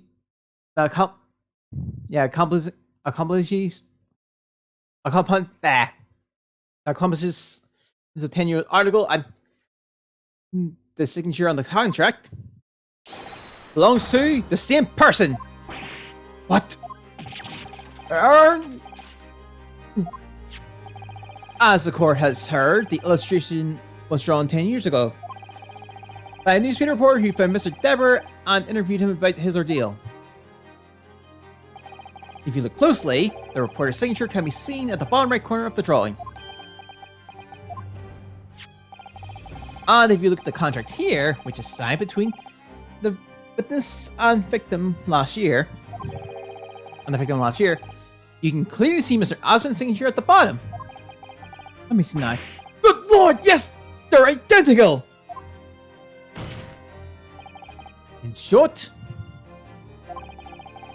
the journalist who drew the illustration and wrote the article published about Mr. Deborah 10 years ago was the victim of this case, Mr.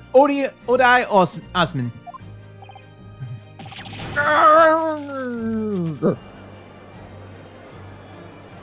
Objection! But explain to the court why. Why would this constitute a motive for the witness to murder Osmond?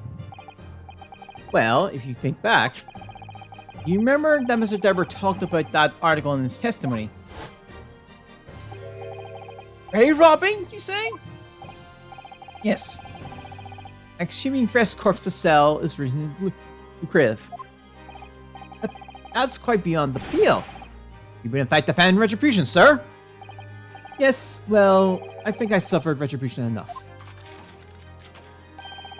The Daily Circus eventually left my name and put it in print. It cost me many headaches. In the end, I had to leave university. That was the only paper with the bar Chris to identify me unambiguously, I might add. Then I gave up my dream of becoming a scientist. And it's all because of that newspaper article. So it was revenge.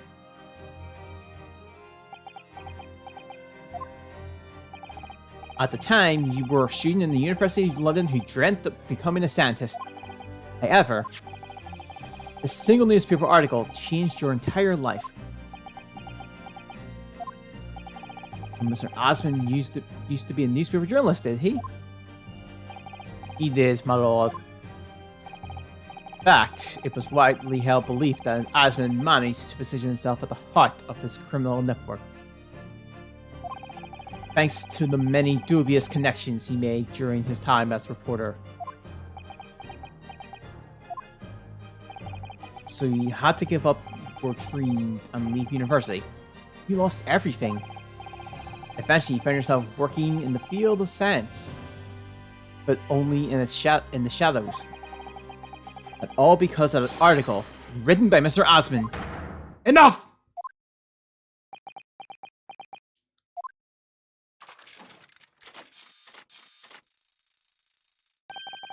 Stop this endless trouble about my life.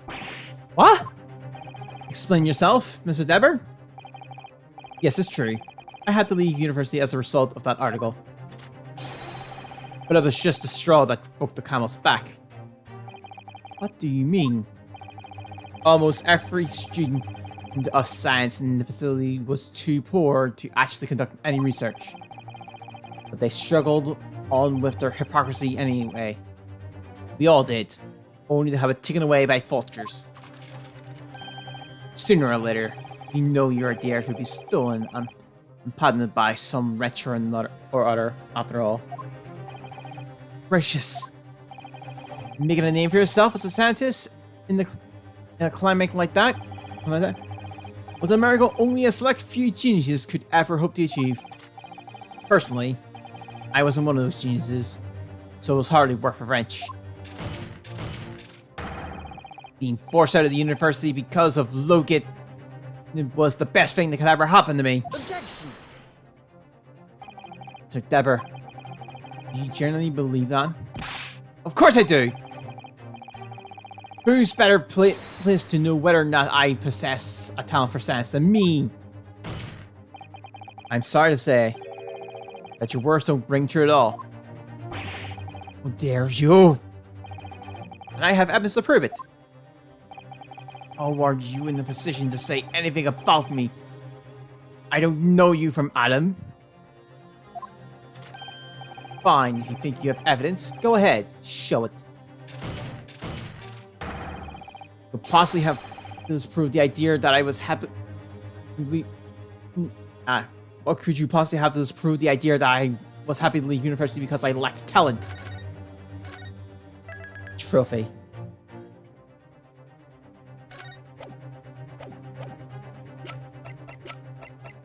Take that! Do you remember this, Mr. Deborah? You found it in your workshop. Is that a Royal Society trophy for excellence in science? What exactly is this trophy, Council? It's the greatest honor that can be bestowed upon a young scientist, my lord. That can be bestowed on a young scientist, my lord. There is no higher accolade. It recognizes emerging talents and promises a bright future. You're gracious! Your prospect for the future was excellent, weren't they, Mr. Deborah? Because even then, you were a genius in your field. Hey, Agent, how you doing? You lost everything? Had no future? We're having a good day. Talents will go to waste. That's good to know. All as a result of one newspaper article. I'm doing good. Thanks for asking. You real. Here's what it was. Then. Life.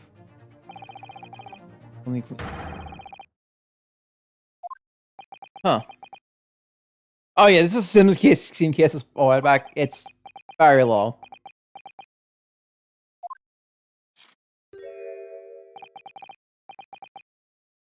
Oh.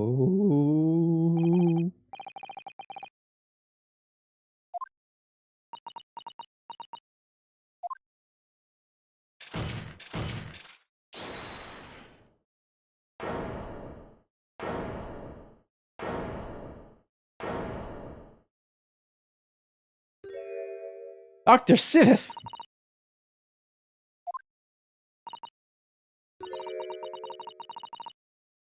Oh.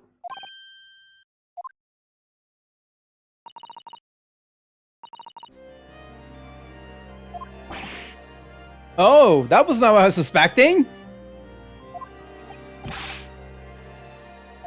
That's a good question. Oh shit! I was first. I accidentally hit the yellow play. It was sure. Oh yeah. Did we hit the end of the kiss?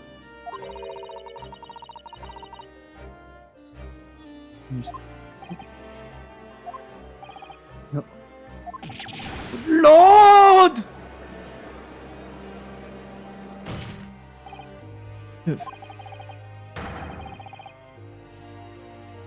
Yeah. Oh, true.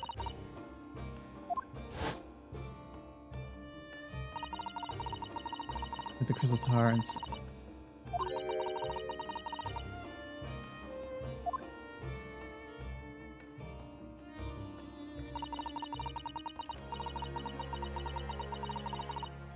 oh.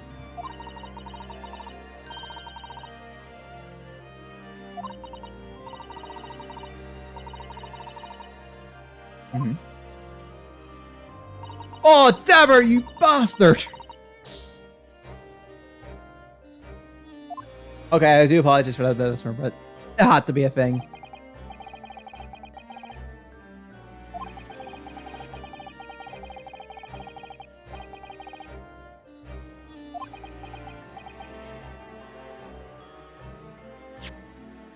Oops.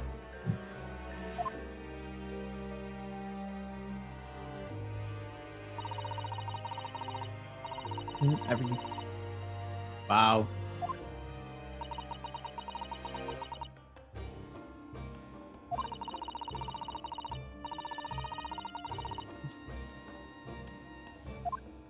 Oh.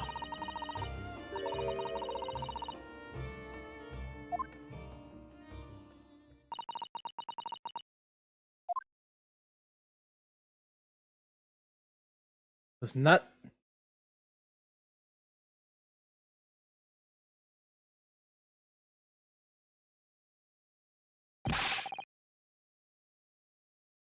And there's no way to run that.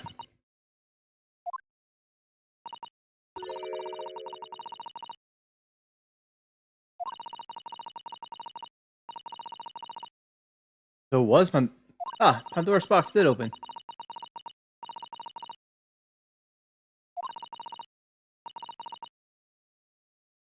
Ouch.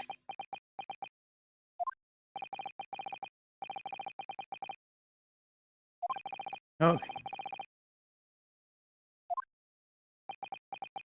Oh, wait.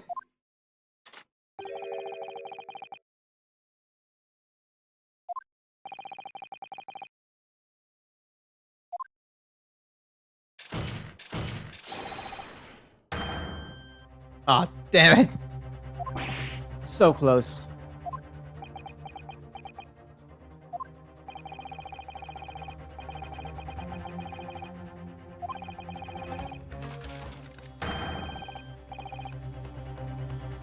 Ah, it's so... Damn, so close. Hold up, hold up, hold up. Gotta do that every time.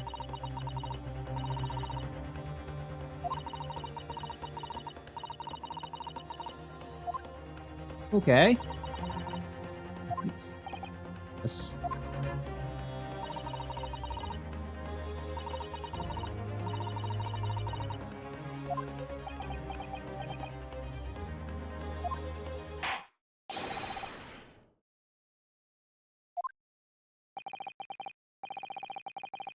Wait, we're done?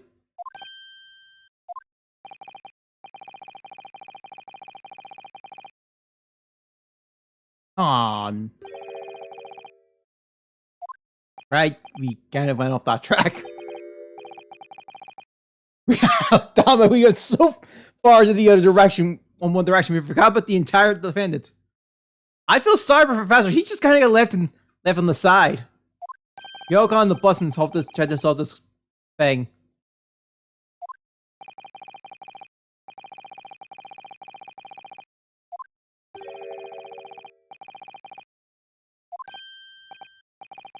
Right, we did clear that up, too.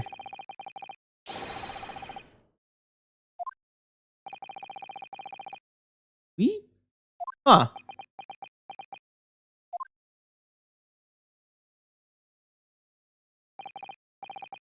Well, we got the not guilt. We won that, but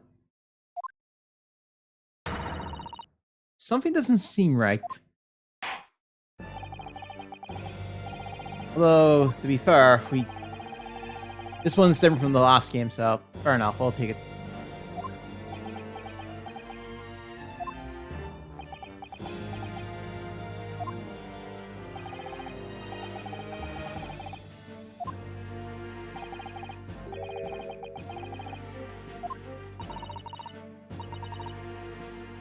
Yeah.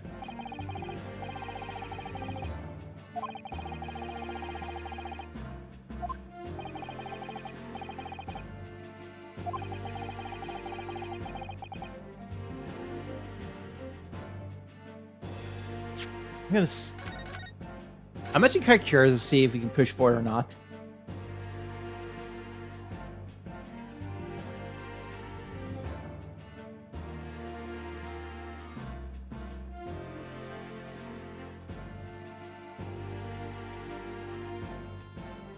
Yeah, that felt weird. Got right to me.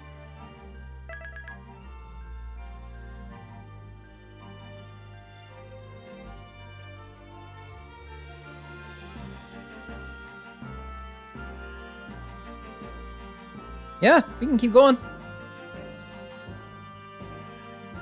Yeah, let's do it.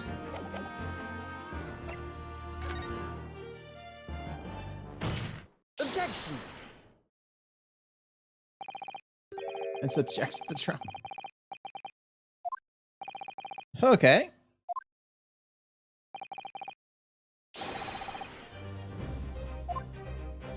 Right! Shrooms did say for us to not stop.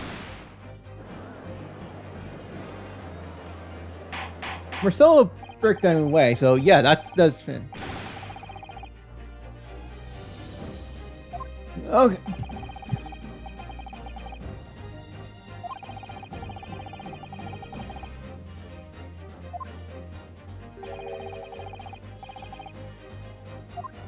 I know. Yeah. Oh yeah, that. Kinda missed that. You went from one side to the other, now back. Same. I guess one word of warning before I go. If the court, in the course of this trial, asks you perceive even a shadow of doubt about the truth, don't let it out of your sight. You stood like a dog with a bone. At the bitter end, you understand, do not falter, whatever may come to pass. How about that? Despite that being 2 hours ago. Damn, Shrooms, you good.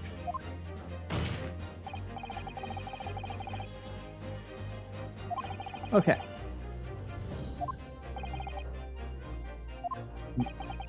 But that's not all. That I have a duty to the court. Should the whole truth of the case until accurate last details laid bare. And that's why the defense calls for further testimony from Dr. Civic. Testimony from me? But what? About the nature of your collaboration with Dr. Everett Stepper? This is to skip your attention. I've already admitted to everything I did. The whole truth has already been revealed. Stop wasting everyone's time. Art! As the social have made very clean, your client will get the acquittal you wanted for. There's simply no point protracting this business further without another tedious cross-examination. Objection! Whoop! Gotta go yeet. I was wondering what was gonna happen when he was there. Pray forgive my carelessness handling of that hollow bottle. I slipped. That's what you called? Gotta go yeet. Rejection of seeks. Prosecution also calls for supplementary testimony from the witness. Stupid. There's more to this case that has yet come to light. And I will join my learned friend in pursuing the facts until the bitter end. What? 1.6? Most irregular, to say the least. However, as the prosecution also calls for it, I will uphold my request. Receive, you testify for the court. Explain full extent your involvement in the murder committed by Mr. Zebber. Very well. I thought we were done, but nope. We got one more to go. It all began at the scene when I saw the waxwork on the tuck inside the jacket. This jacket. The actual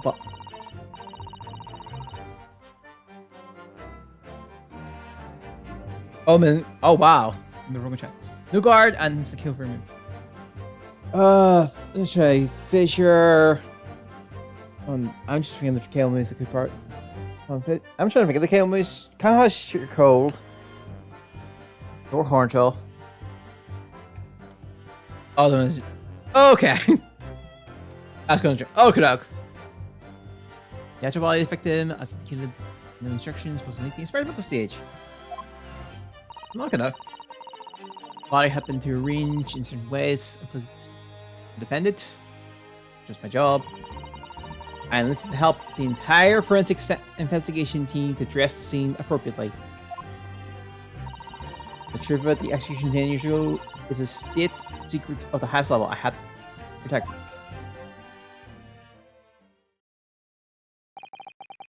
I was right. The stage and machine were all specifically designed for deception.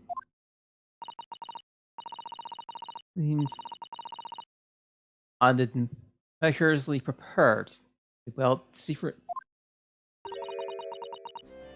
You're a very shrewd boy. Huh. This oh, spare print. Oh, it was covered location. Oh.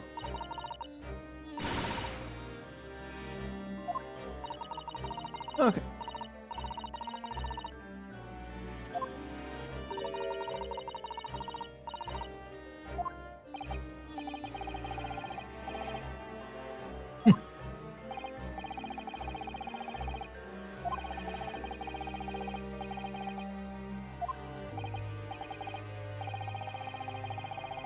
Yeah.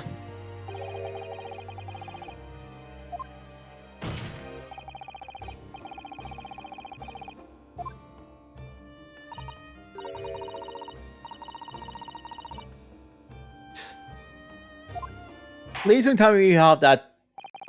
We can just normal testify here. While I'm here. Oh, thank goodness. Would be a pain. I had. Oh then. Yeah, so you get the eventuation Baltar. Okay. Moved a little bit from my file, but I still need to get back on a lot. Still playing a lot of SMT5, unfortunately. Oh, and now I worrying about getting Senian Rise because bow belts are becoming a thing for me now. Thanks again, that bull charge fatter. Hey, burst 2 spell!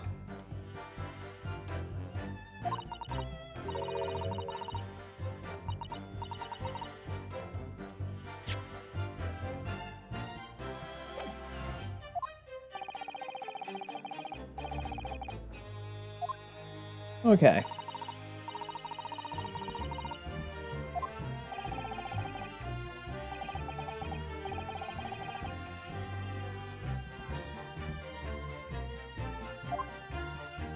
That's an interesting analogy. But the horses bolted nigh, and the steel source will never shut again. That is an interesting analogy. Yeah, will never be will be emotionally damaged as a result of all this.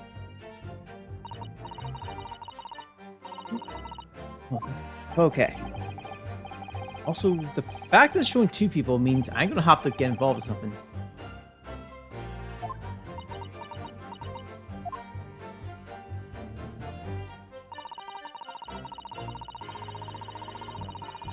Hold it! Okay.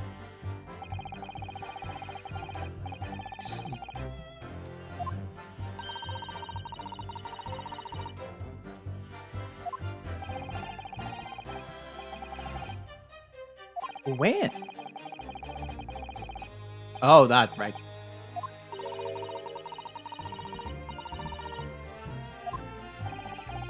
Oh.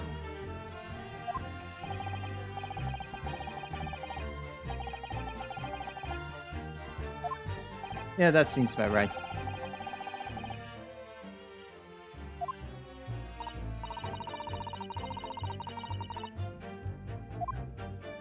Okay.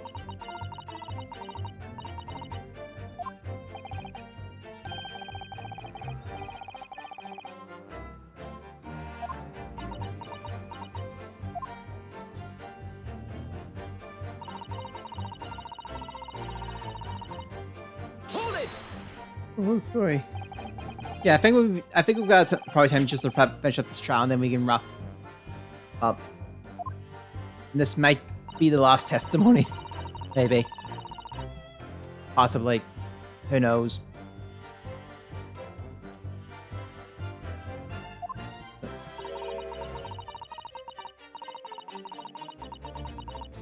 Oh.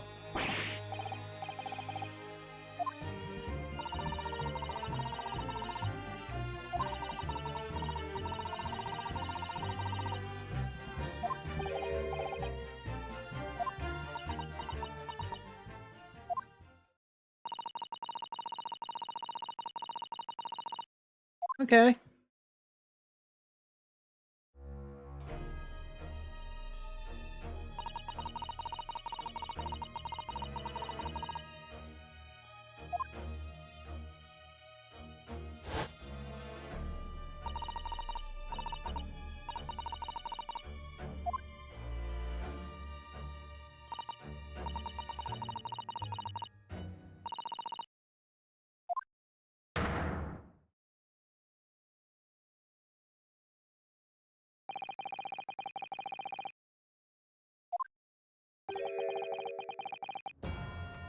Oh.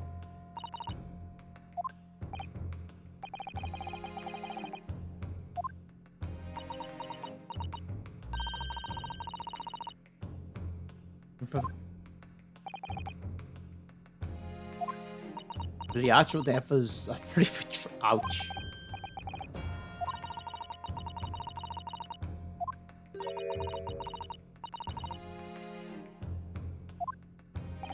Yeah.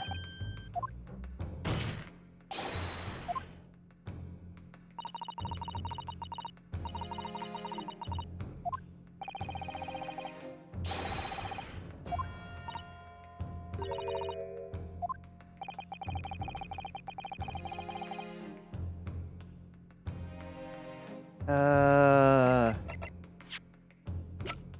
I'm gonna check the screwdriver.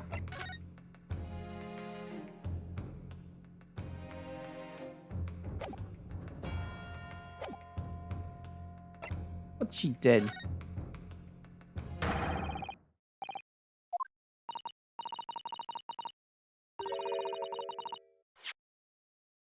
Where? Oh, I think I may have messed that part up.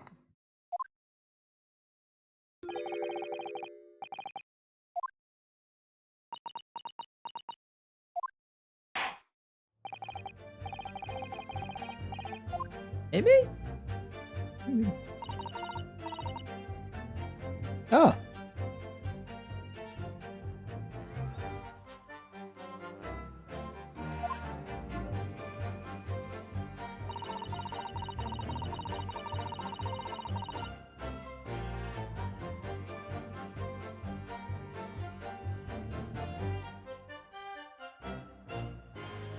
Alright, so I still... Hold it! Let's still press. Oh! Yeah, it makes sense then. I think there's... Yeah, that's just a notable point, but the picture shows a clearly bigger cut.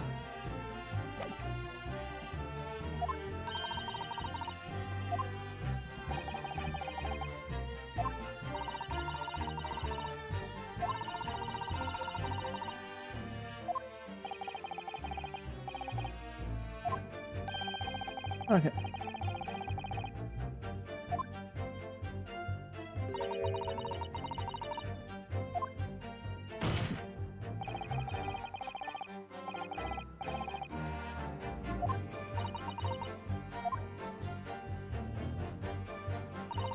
Okay.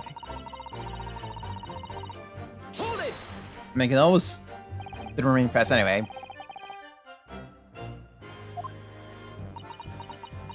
Okie doke.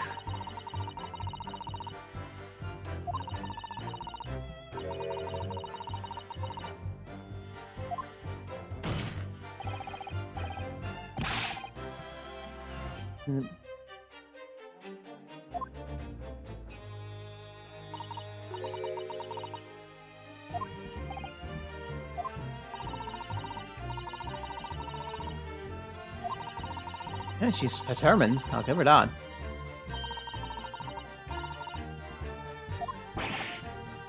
Okay. You are a lawyer.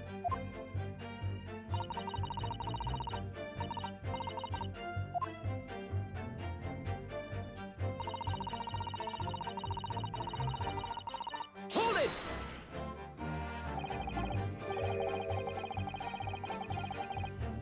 Okay.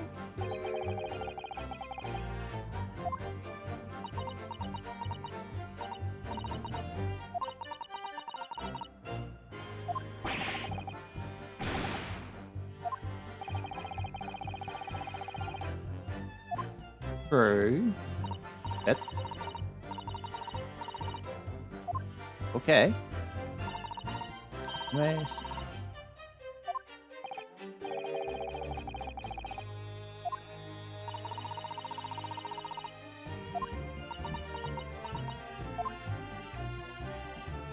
Right. Well, the new statement, I think I know. Yeah.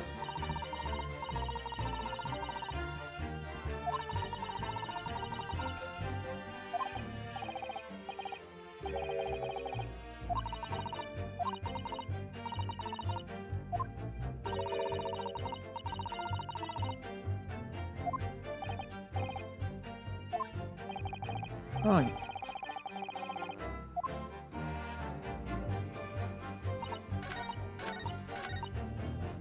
Oh, let's save and try again. Okay.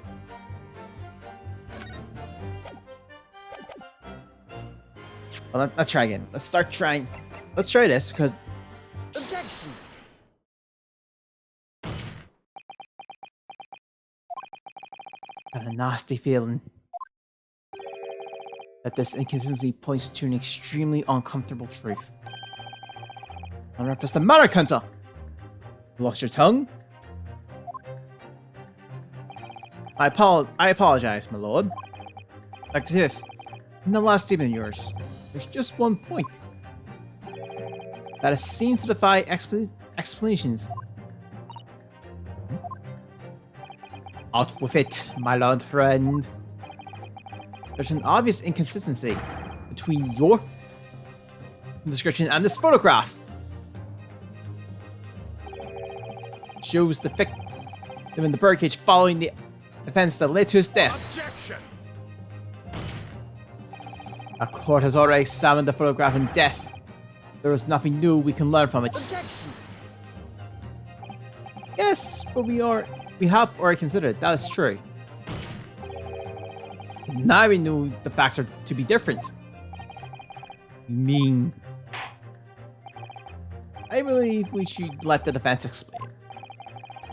This photograph should we see the alleged inconsistency with the witness's statement. Take that! Look closely at the bloodstain on the victim's chest. It clearly stands in a downwards direction towards the man's feet. And why is that significant, Counsel? If the victim was stabbed moments before the kinetics machine was set in motion, that's entirely expected. Oh! Of course, no! That's not what happened. Exactly, my lord.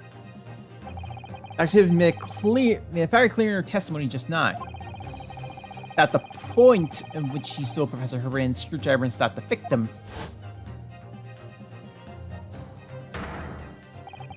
was after the grand deception was set in motion, when the birdcage had fallen below the stage out of sight. And from the shape of it, it's clear that the birdcage would have fallen on its side after a 30-foot drop. And if the victim had really been stabbed whilst inside the birdcage in that position, the blood from the wound would have spread out equally in all directions. Or would have formed, and the longer its appearance we see in the picture. It's inconceivable.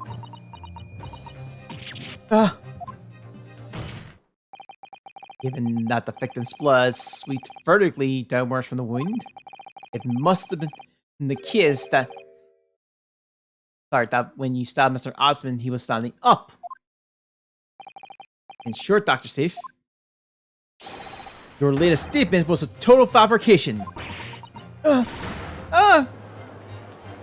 Yeah, where's his bell? Knew it. That's right. Now I have identified the contradiction. There's only one way to explain the facts. We've all been under a grand misappreciation here. What? What sort of misappreciation? Dr. Sif? You claimed you were coerced into helping Mr. Deborah as a result of the note he left in his waxwork. You claimed that he made changes to the scene of the crime to implicate the defendant. And you claim that there's a fake auto spy report to cover your tracks. But one of those claims is an out lie, because the question of where the blood of what the solution really tells us has only one possible answer. That is the case. What is it, man? And so, you clearly struck a revelation. Now tell the court what it is. What part of the story is shown to be a lie and a contradiction to her testimony? I believe it's the stabbing. Yeah. Makes sense. The answer is very simple if you consider this the sequence of events. If, when the victim was stabbed, the blood from the wound seeped downwards, as it did, you can be sure that the victim must have been either sitting or standing upright at the time. But as you rightly pointed out, the birdcage would have fallen on its side when it fell beneath the stage. Yes, it would, which tells us that the victim must have been in a position of his own accord. Objection! That's impossible. The man was dead, remember? No. That is the misappreciation.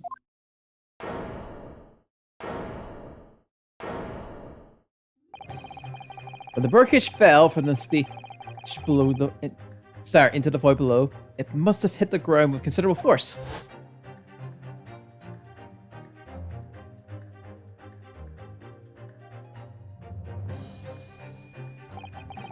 But Mr. Osmond didn't die in the fall.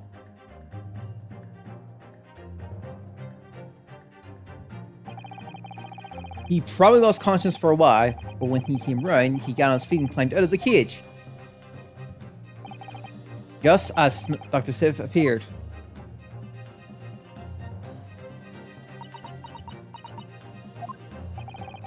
The victim was in fact alive at that point in time. It changes everything.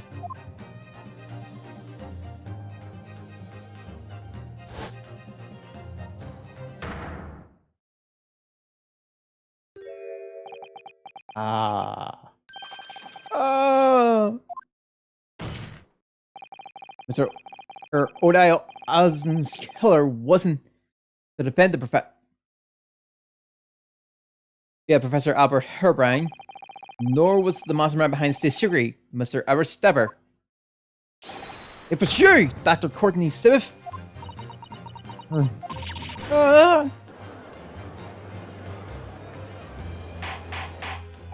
Order!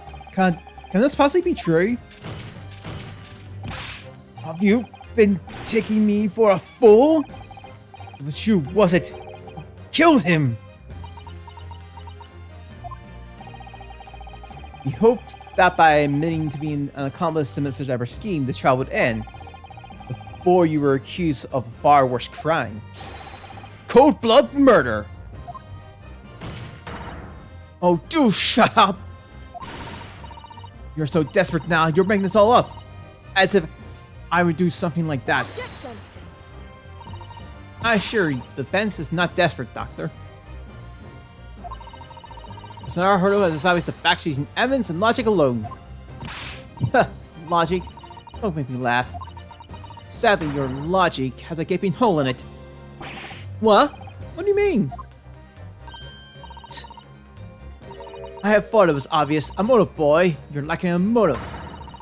What possible reason would I have to kill Mr. Osmond? Osmond was involved in any number of criminal activities, from corruption to theft to murder.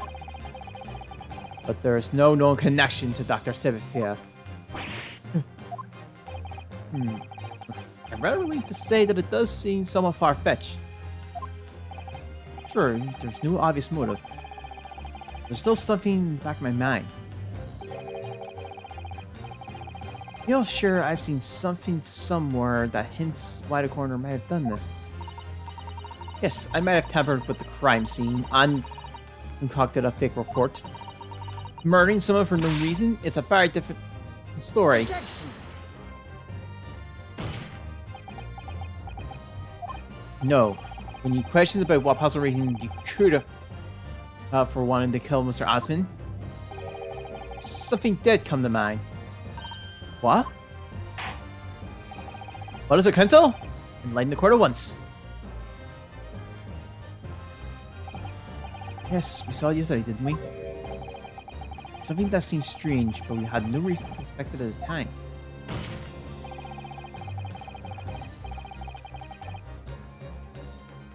Oh! There's a particular object that explains why Dr. Saviv would have wanted to kill Mr. Osmond. Right, we summoned scalpels just a while back and we didn't see anything different. Everything else we did. It's the scalpels, or rather, scalpels. You say scalpels? It would appear that the word has struck a chord, Doctor. Yeah. Come on, out with it. It was yesterday when we visited your laboratory. This big book here appears to be in Quentin's ledger. It's a recorder of the forensic investigation team's findings, I think. Oh, what is it? It's clear that the team purchased various equipment supplies on a monthly basis, but one of you seems rather strange. Really? In what way? They're buying 500 scalpels every month.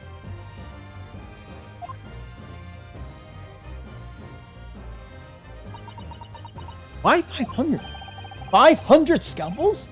A month? At first I wondered what on earth you need that many scalpels for. But actually, I realize it's not the scalpels themselves that are significant. It's the money for them. It's appearing every month from the department's account. Asmon's criminal organization relied heavily on extorting for its fundings, tracing the money from the forensic investigation team's account to find out where it was going would be extremely straightforward. 10 years ago, when Mr. Osmond was still a journalist and wrote this article about Mr. Dever, he may well have stumbled upon information as he was researching the story.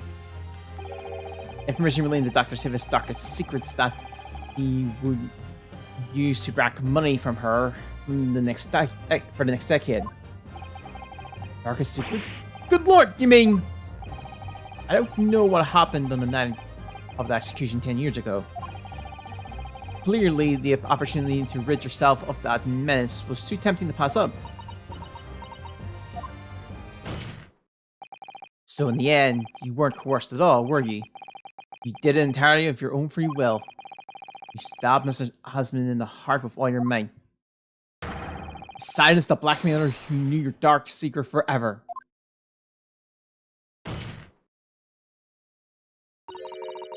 I'll never understand. None of you. What we had to keep covered up all these long years.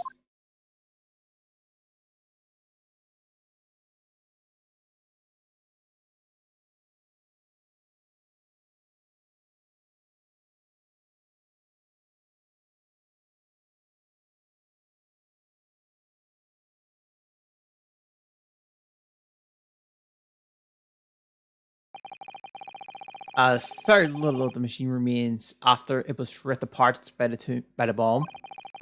The truth of this case can never be properly established unless you speak out.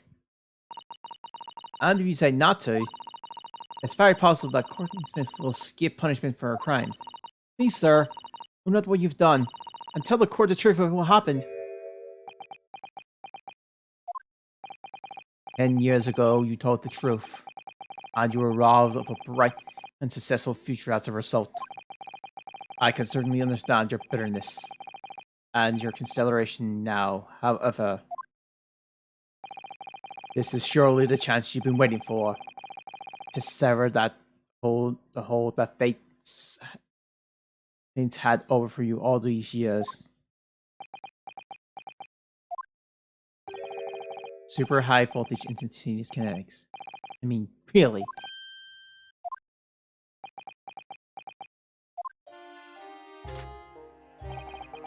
It was the brain box science that are the worst, you know. They don't recognize the fact that they don't have talent. They can't even get that right. And so they end up chasing impossible dreams, having unbreakable faiths in their ability.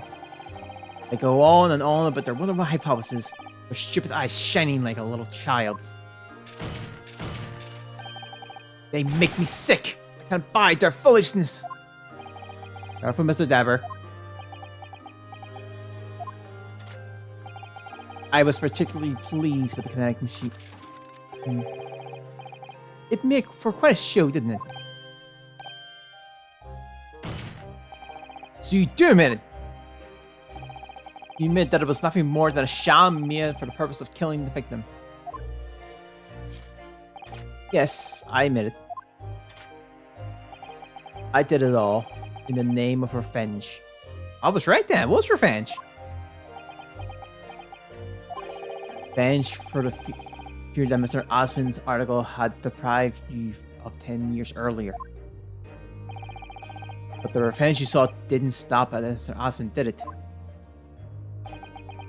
Which is why that particular waxwork comes in. Yes. See. Condemned conflict that you saw rising from the grave in Lowgate Cemetery 10 years ago. If your account of those events were all true, then obviously Scotland Yard couldn't afford to acknowledge what had happened. Even if it meant discrediting a bright young man and crushing any future careers he might have had. So your plan required that you abducted that particular waxwork model in order to exact revenge on Scotland Yard as well, or on Dr. Siviv, to be precise.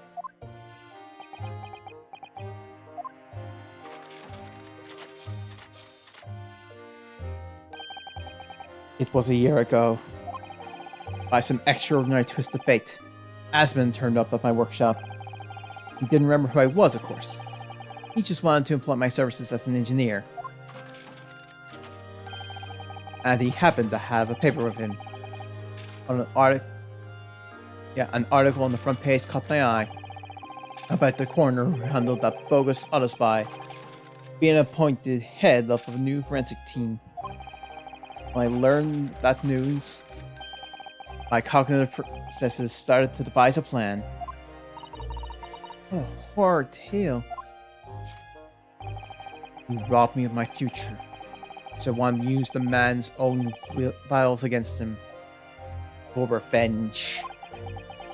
And had that rotten Scotland Yard eaten out of my hand at the same time.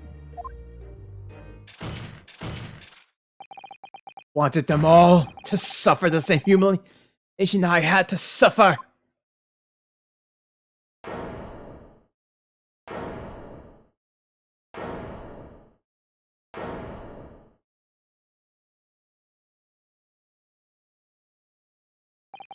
Your actions against those who ruined your future were justified as revenge.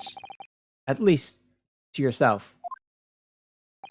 Certainly, no one has the right to destroy another's prospects, especially for purely selfish gains. And yet, in carrying out your plan, you set that to someone else, didn't you? Did I? Professor Herbrand's only crime was passion for his hypothesis, but you had no compunction about sacrificing his future to exact your revenge. You knew that he would be forever branded a failure and a fraud.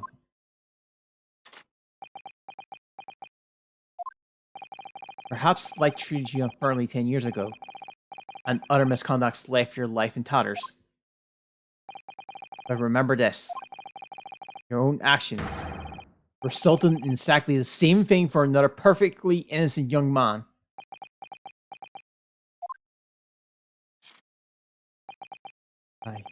Aye.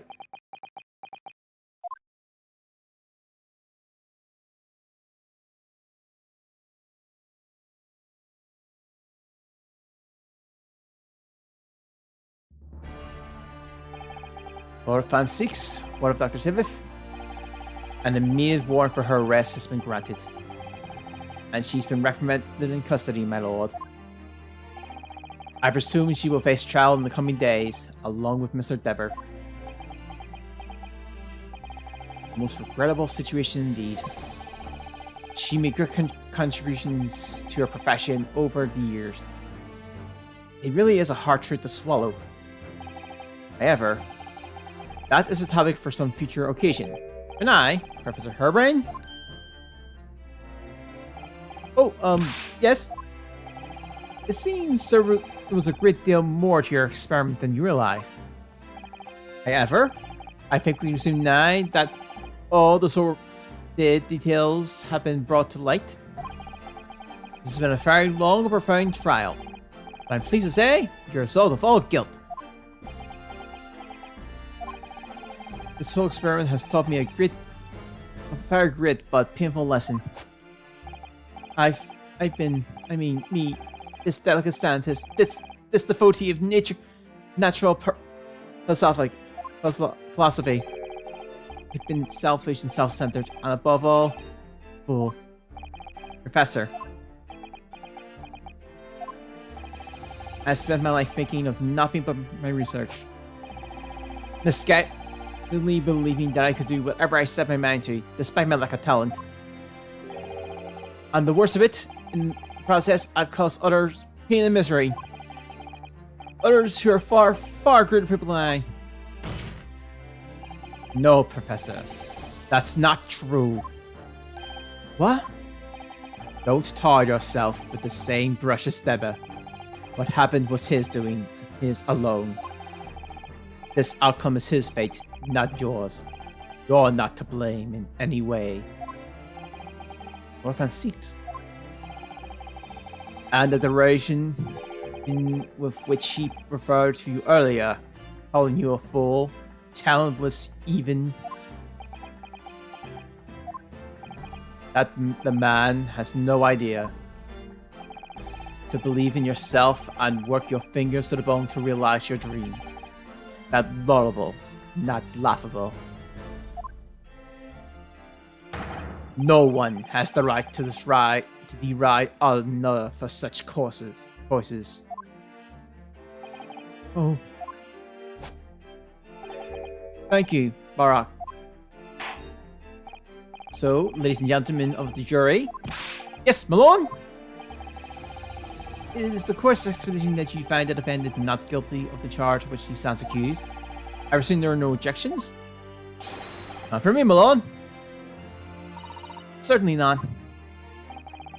The trial has really made me think, but this is the right decision. It's all been proven metaphorically and righteously. I have no misgivings whatsoever. What's that? He's done? Is he? It's all over? I don't know what must become of the Yaris these days. I don't recognize the place. Very well. In that case, I hereby pronounce the defendant not guilty! Yay, confetti! And fireworks! Why do I keep bringing that up? Court is adjourned.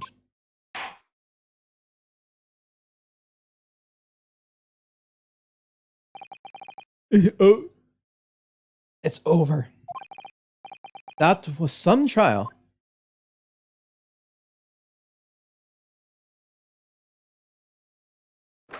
"24th of October, 4:33 p.m. The Old Bailey Defendant's Antechamber.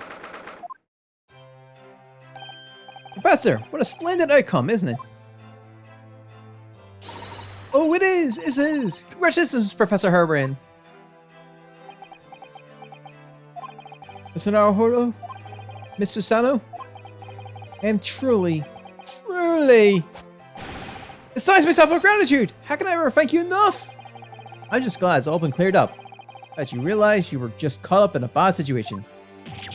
Right now, you know, if I had that research grant money, I get the whole lot to you, every penny. Well, that's very kind, but I'm just a student, so we don't need any financial rewards. Your quill's more than enough. Oh dear. Oh, what can I do? How about this? That's a memento. It appears that my hypothesis is inside. Well, just as a memento then. Thank you. I've been wondering, Professor. What are you going to do now? Oh my. Yes. What am I going to do? My hypothesis and my great machine lies in ruin. But still, it's been too long since I was last in London, so perhaps I'll enjoy some sightseeing. I must explore the great exhibit whilst I'm here too, and see if new inspiration hits me. Oh yes, that's a wonderful idea. I can't allow that. Oh, I can't allow that. Lord Van Seeks, what are you doing in here? Alright. I'm sorry you had to go through that, Abbot. Well, if I'm honest, it was terrifying. You were like a great team behind your bench there, snarling down on your prey. You're one of the few true friends I have. I couldn't leave it to anyone else to handle the prosecution or the defense. Oh, he trusted that. Sorry?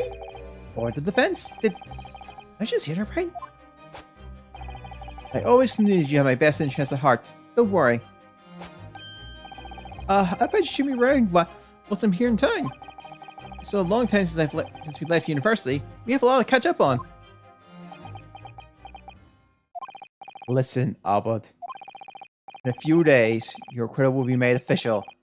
When that happens, you must head straight to Dover. I'll accompany you.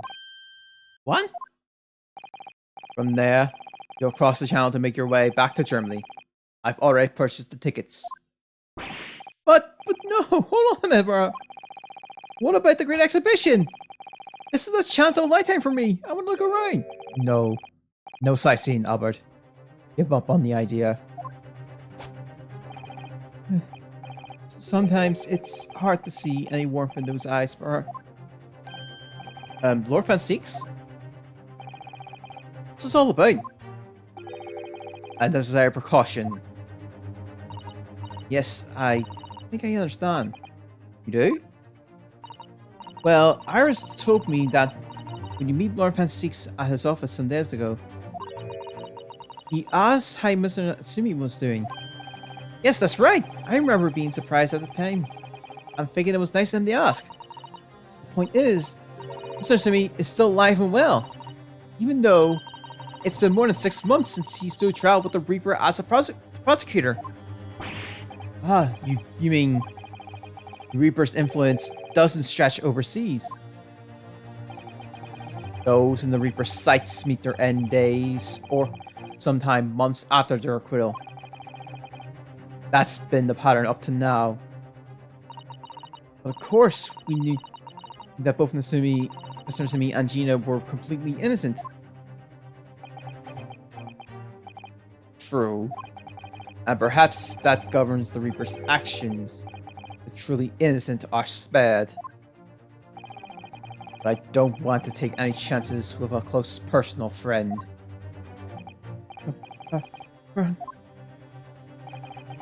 Like the mustache Japanese, this man should lead the country without delay. And that's why I'm packing him off to Germany at once. Right. Didn't ship package get any say in it? Goodness. Was this your intention all along then, Lord Van Six?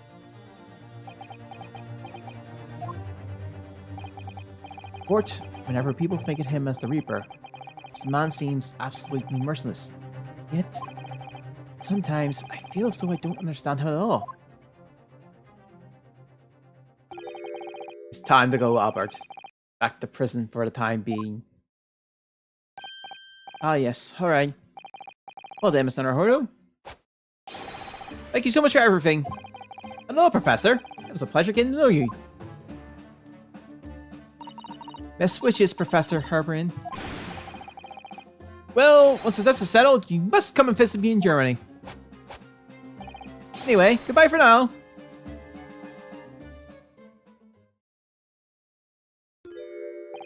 Now, my Japanese friend. Oh, yes. Thought you were gone too. Gone too. We have matters to discuss. Can you spare me some time? You want to talk with me? I'll be waiting in the courtroom in 10 minutes.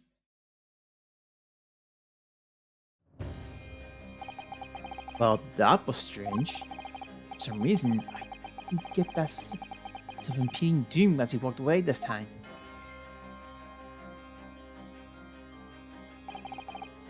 The Enigma, Barrel from Six. What does he want to discuss? I wonder.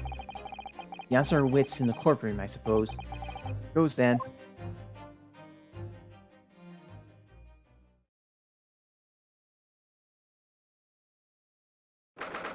24th of October, 4:58 p.m. The Old Bailey courtroom.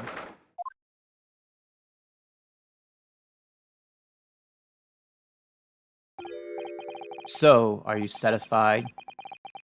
save a guiltless scientist from a great injustice. Yes, I think so. I'm relieved at least that the man's innocence could be proven. Anyway, I imagine you've been wondering where my animosity towards you Nipponese comes from. Oh, we're getting that part now.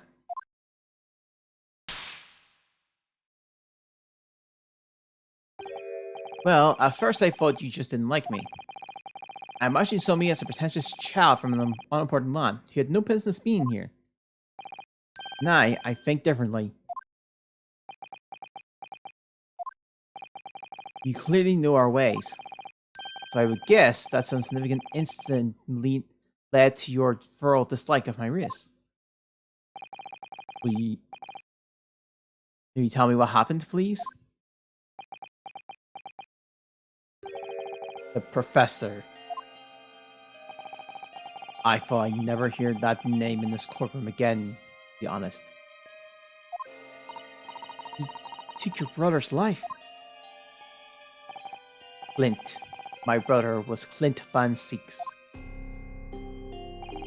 16 years ago, when I was still just in my teens, he was already the director of prosecutions and a keen member of the judiciary. I looked up to him. He was everything I aspired to be. He was involved in the establishment of justice system in foreign countries as well. There were exchange programs between Britain and other nations too, to share knowledge and ideas. As part of one of these programs, I don't know, I'm listening. 3 judicial students came to Britain from your homeland, the Empire of Japan. Oh, it was 16 years ago, then. Well, it could have been my father. Of course. I remember Dr. Mikutaba as well. No idea. I was a minor at the time, training at the prosecutor's office. One day, Clint introduced me to 3 visiting Nipponese. So, you actually met my father? He and his colleagues were polite and amicable. They were adept at their work and acting in their standards. It was my first encounter with the Nipponese spirit, and it made a great impression upon me. But 6 years later, that's when it happened. The investigation was going nowhere. There were no suspects, even just an ever-growing list of victims. And in the end, my brother became one of them. The last, in fact, before the case was finally resolved. So sorry, Lord Pansix. Truly. Clint was always ready to put his life on the line for justice anyway. So he wouldn't have wanted it any other way. He lost his life to the killer. But it was his victory in the end. For me personally, though, it was a great loss. I found myself in a dark place indeed. And I finally found out the killer's identity. The reason why no one had been able to catch the man sooner ceased to be a mystery. He'd been hiding in plain sight all the time. In sight? Are you aware of political events 10 years ago? It was a period of extremely sensitive diplomacy between the British and Japanese empires. New treaty was being forged, I think. Correct. The Anglo-Japanese Treaty of Friendship and Navigation was being concluded. The leaders of both countries were deep in extensive political discussions, which is why this particular killer's appearance in court was conducted as a closed trial. If the British public had known the identity of the killer, not only would the treaty be in jeopardy, But our two nations could very well have ended up in war. At war. What? War between Britain and Japan? That would mean... Oh my! You mean to say that the professor was...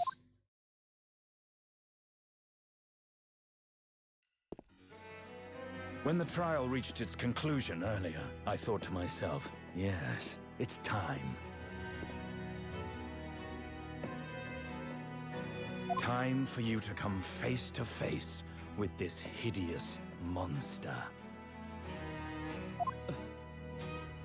I borrowed the key for the mask from the proprietress of the Waxwork Museum. So see for yourselves now. Confirm it with your own eyes. The truth that's been hidden this past decade.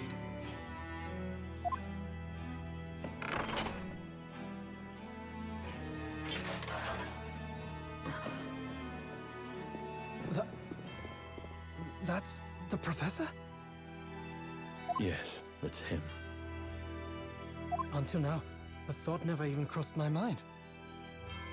That the mass murderer, whose crimes shook Britain as never before,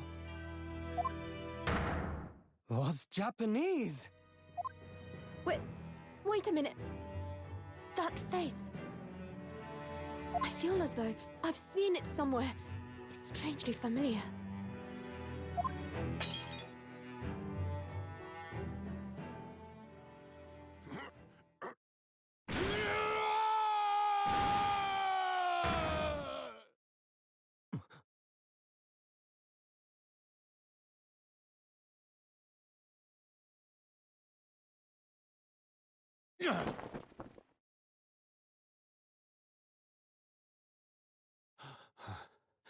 Father. What? Father?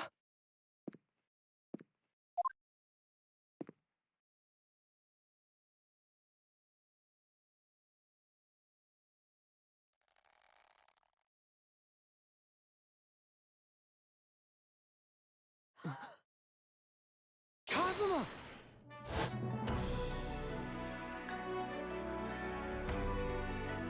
My best friend, Kazuma Asogi. After a whole year, finally his memories returned.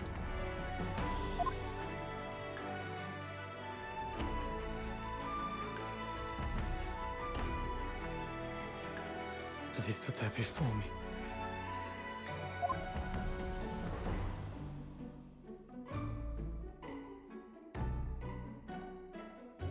Ryunosuke.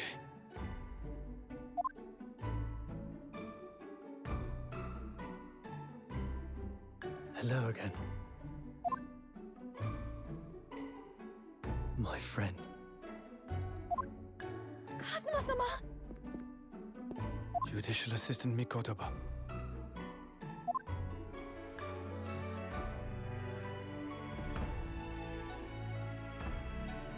It's been a very long road. Thank you. Thank you for guiding my friend here when I could not. It was an honor.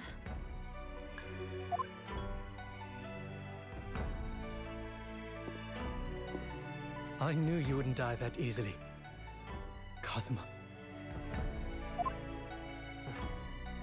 I owe you thanks, too, for taking good care of that in my absence.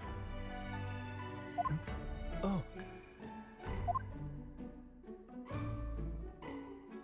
Karuma, the great blade of the Asogi clan, passed down through the generations.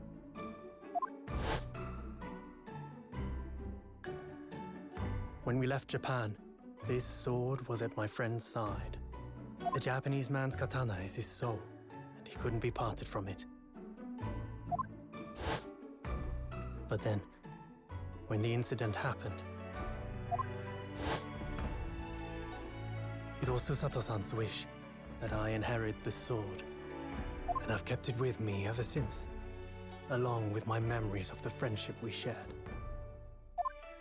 I don't want to talk because cutscenes. With this by my side, I always felt that you were watching over me somehow.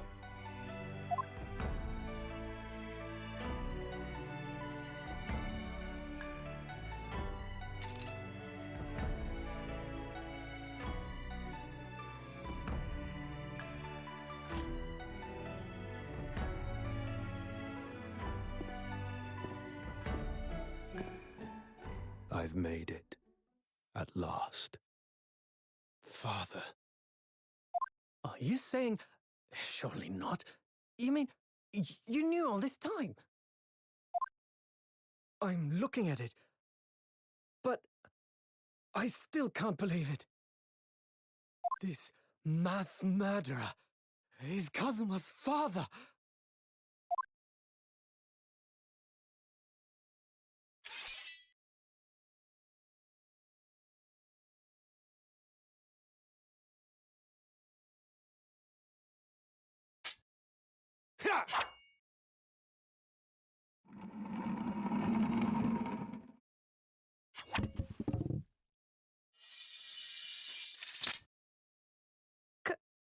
Kazuma-sama.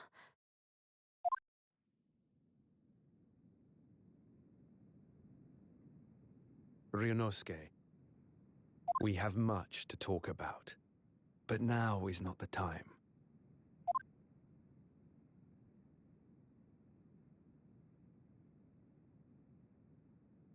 I'll be seeing you.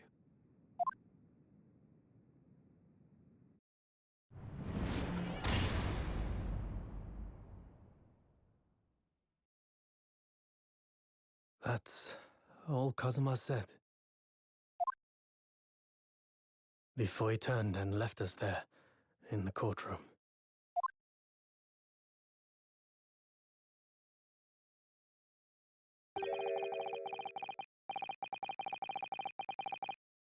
So he's the living after image of the man who took my brother's life, is he? Yes, Kazuma Asogi, my best friend.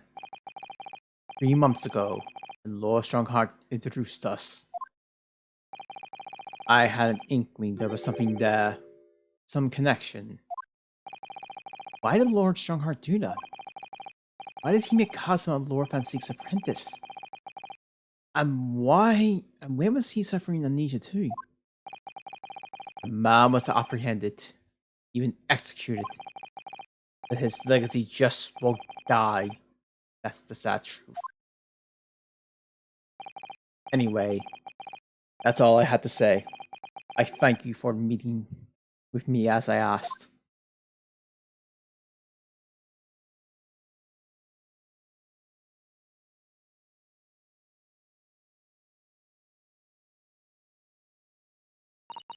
"10 years ago, my grandmother took me to the railway station. We were there to meet my father from the train. For me, it was the first time I've ever seen him. Of course, Susanoo-san. All this is tied up with painful memories for her too. He never talked about it with me before, though. It took some time to just having a father around, but just when I was starting to get used to it, he called me into his study one day. He told me that a great friend of his had passed away in London, and that friend had left behind a son, a boy 7 years my senior. Father told me the boy made a promise to his late father, so he was studying to become a defense lawyer. I wanted to help, so I studied to become a qualified judicial assistant. As I'm sure you've worked out, that young man's name was Kazuma Asogi. Do you see? That's how he and I met. For a brief moment, my great friend had returned, only to disappear again all too soon. But in that fleeting encounter, something stirred. Something that had been dormant for a long time. As if great wheels had been set in motion. I could almost hear them creaking into life. In some ways, it was the end of a chapter, but in many, it was the start of a new one.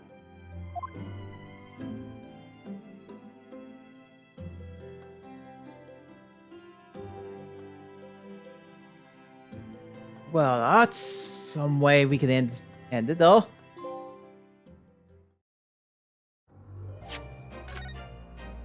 Well then, that wraps up episode 4.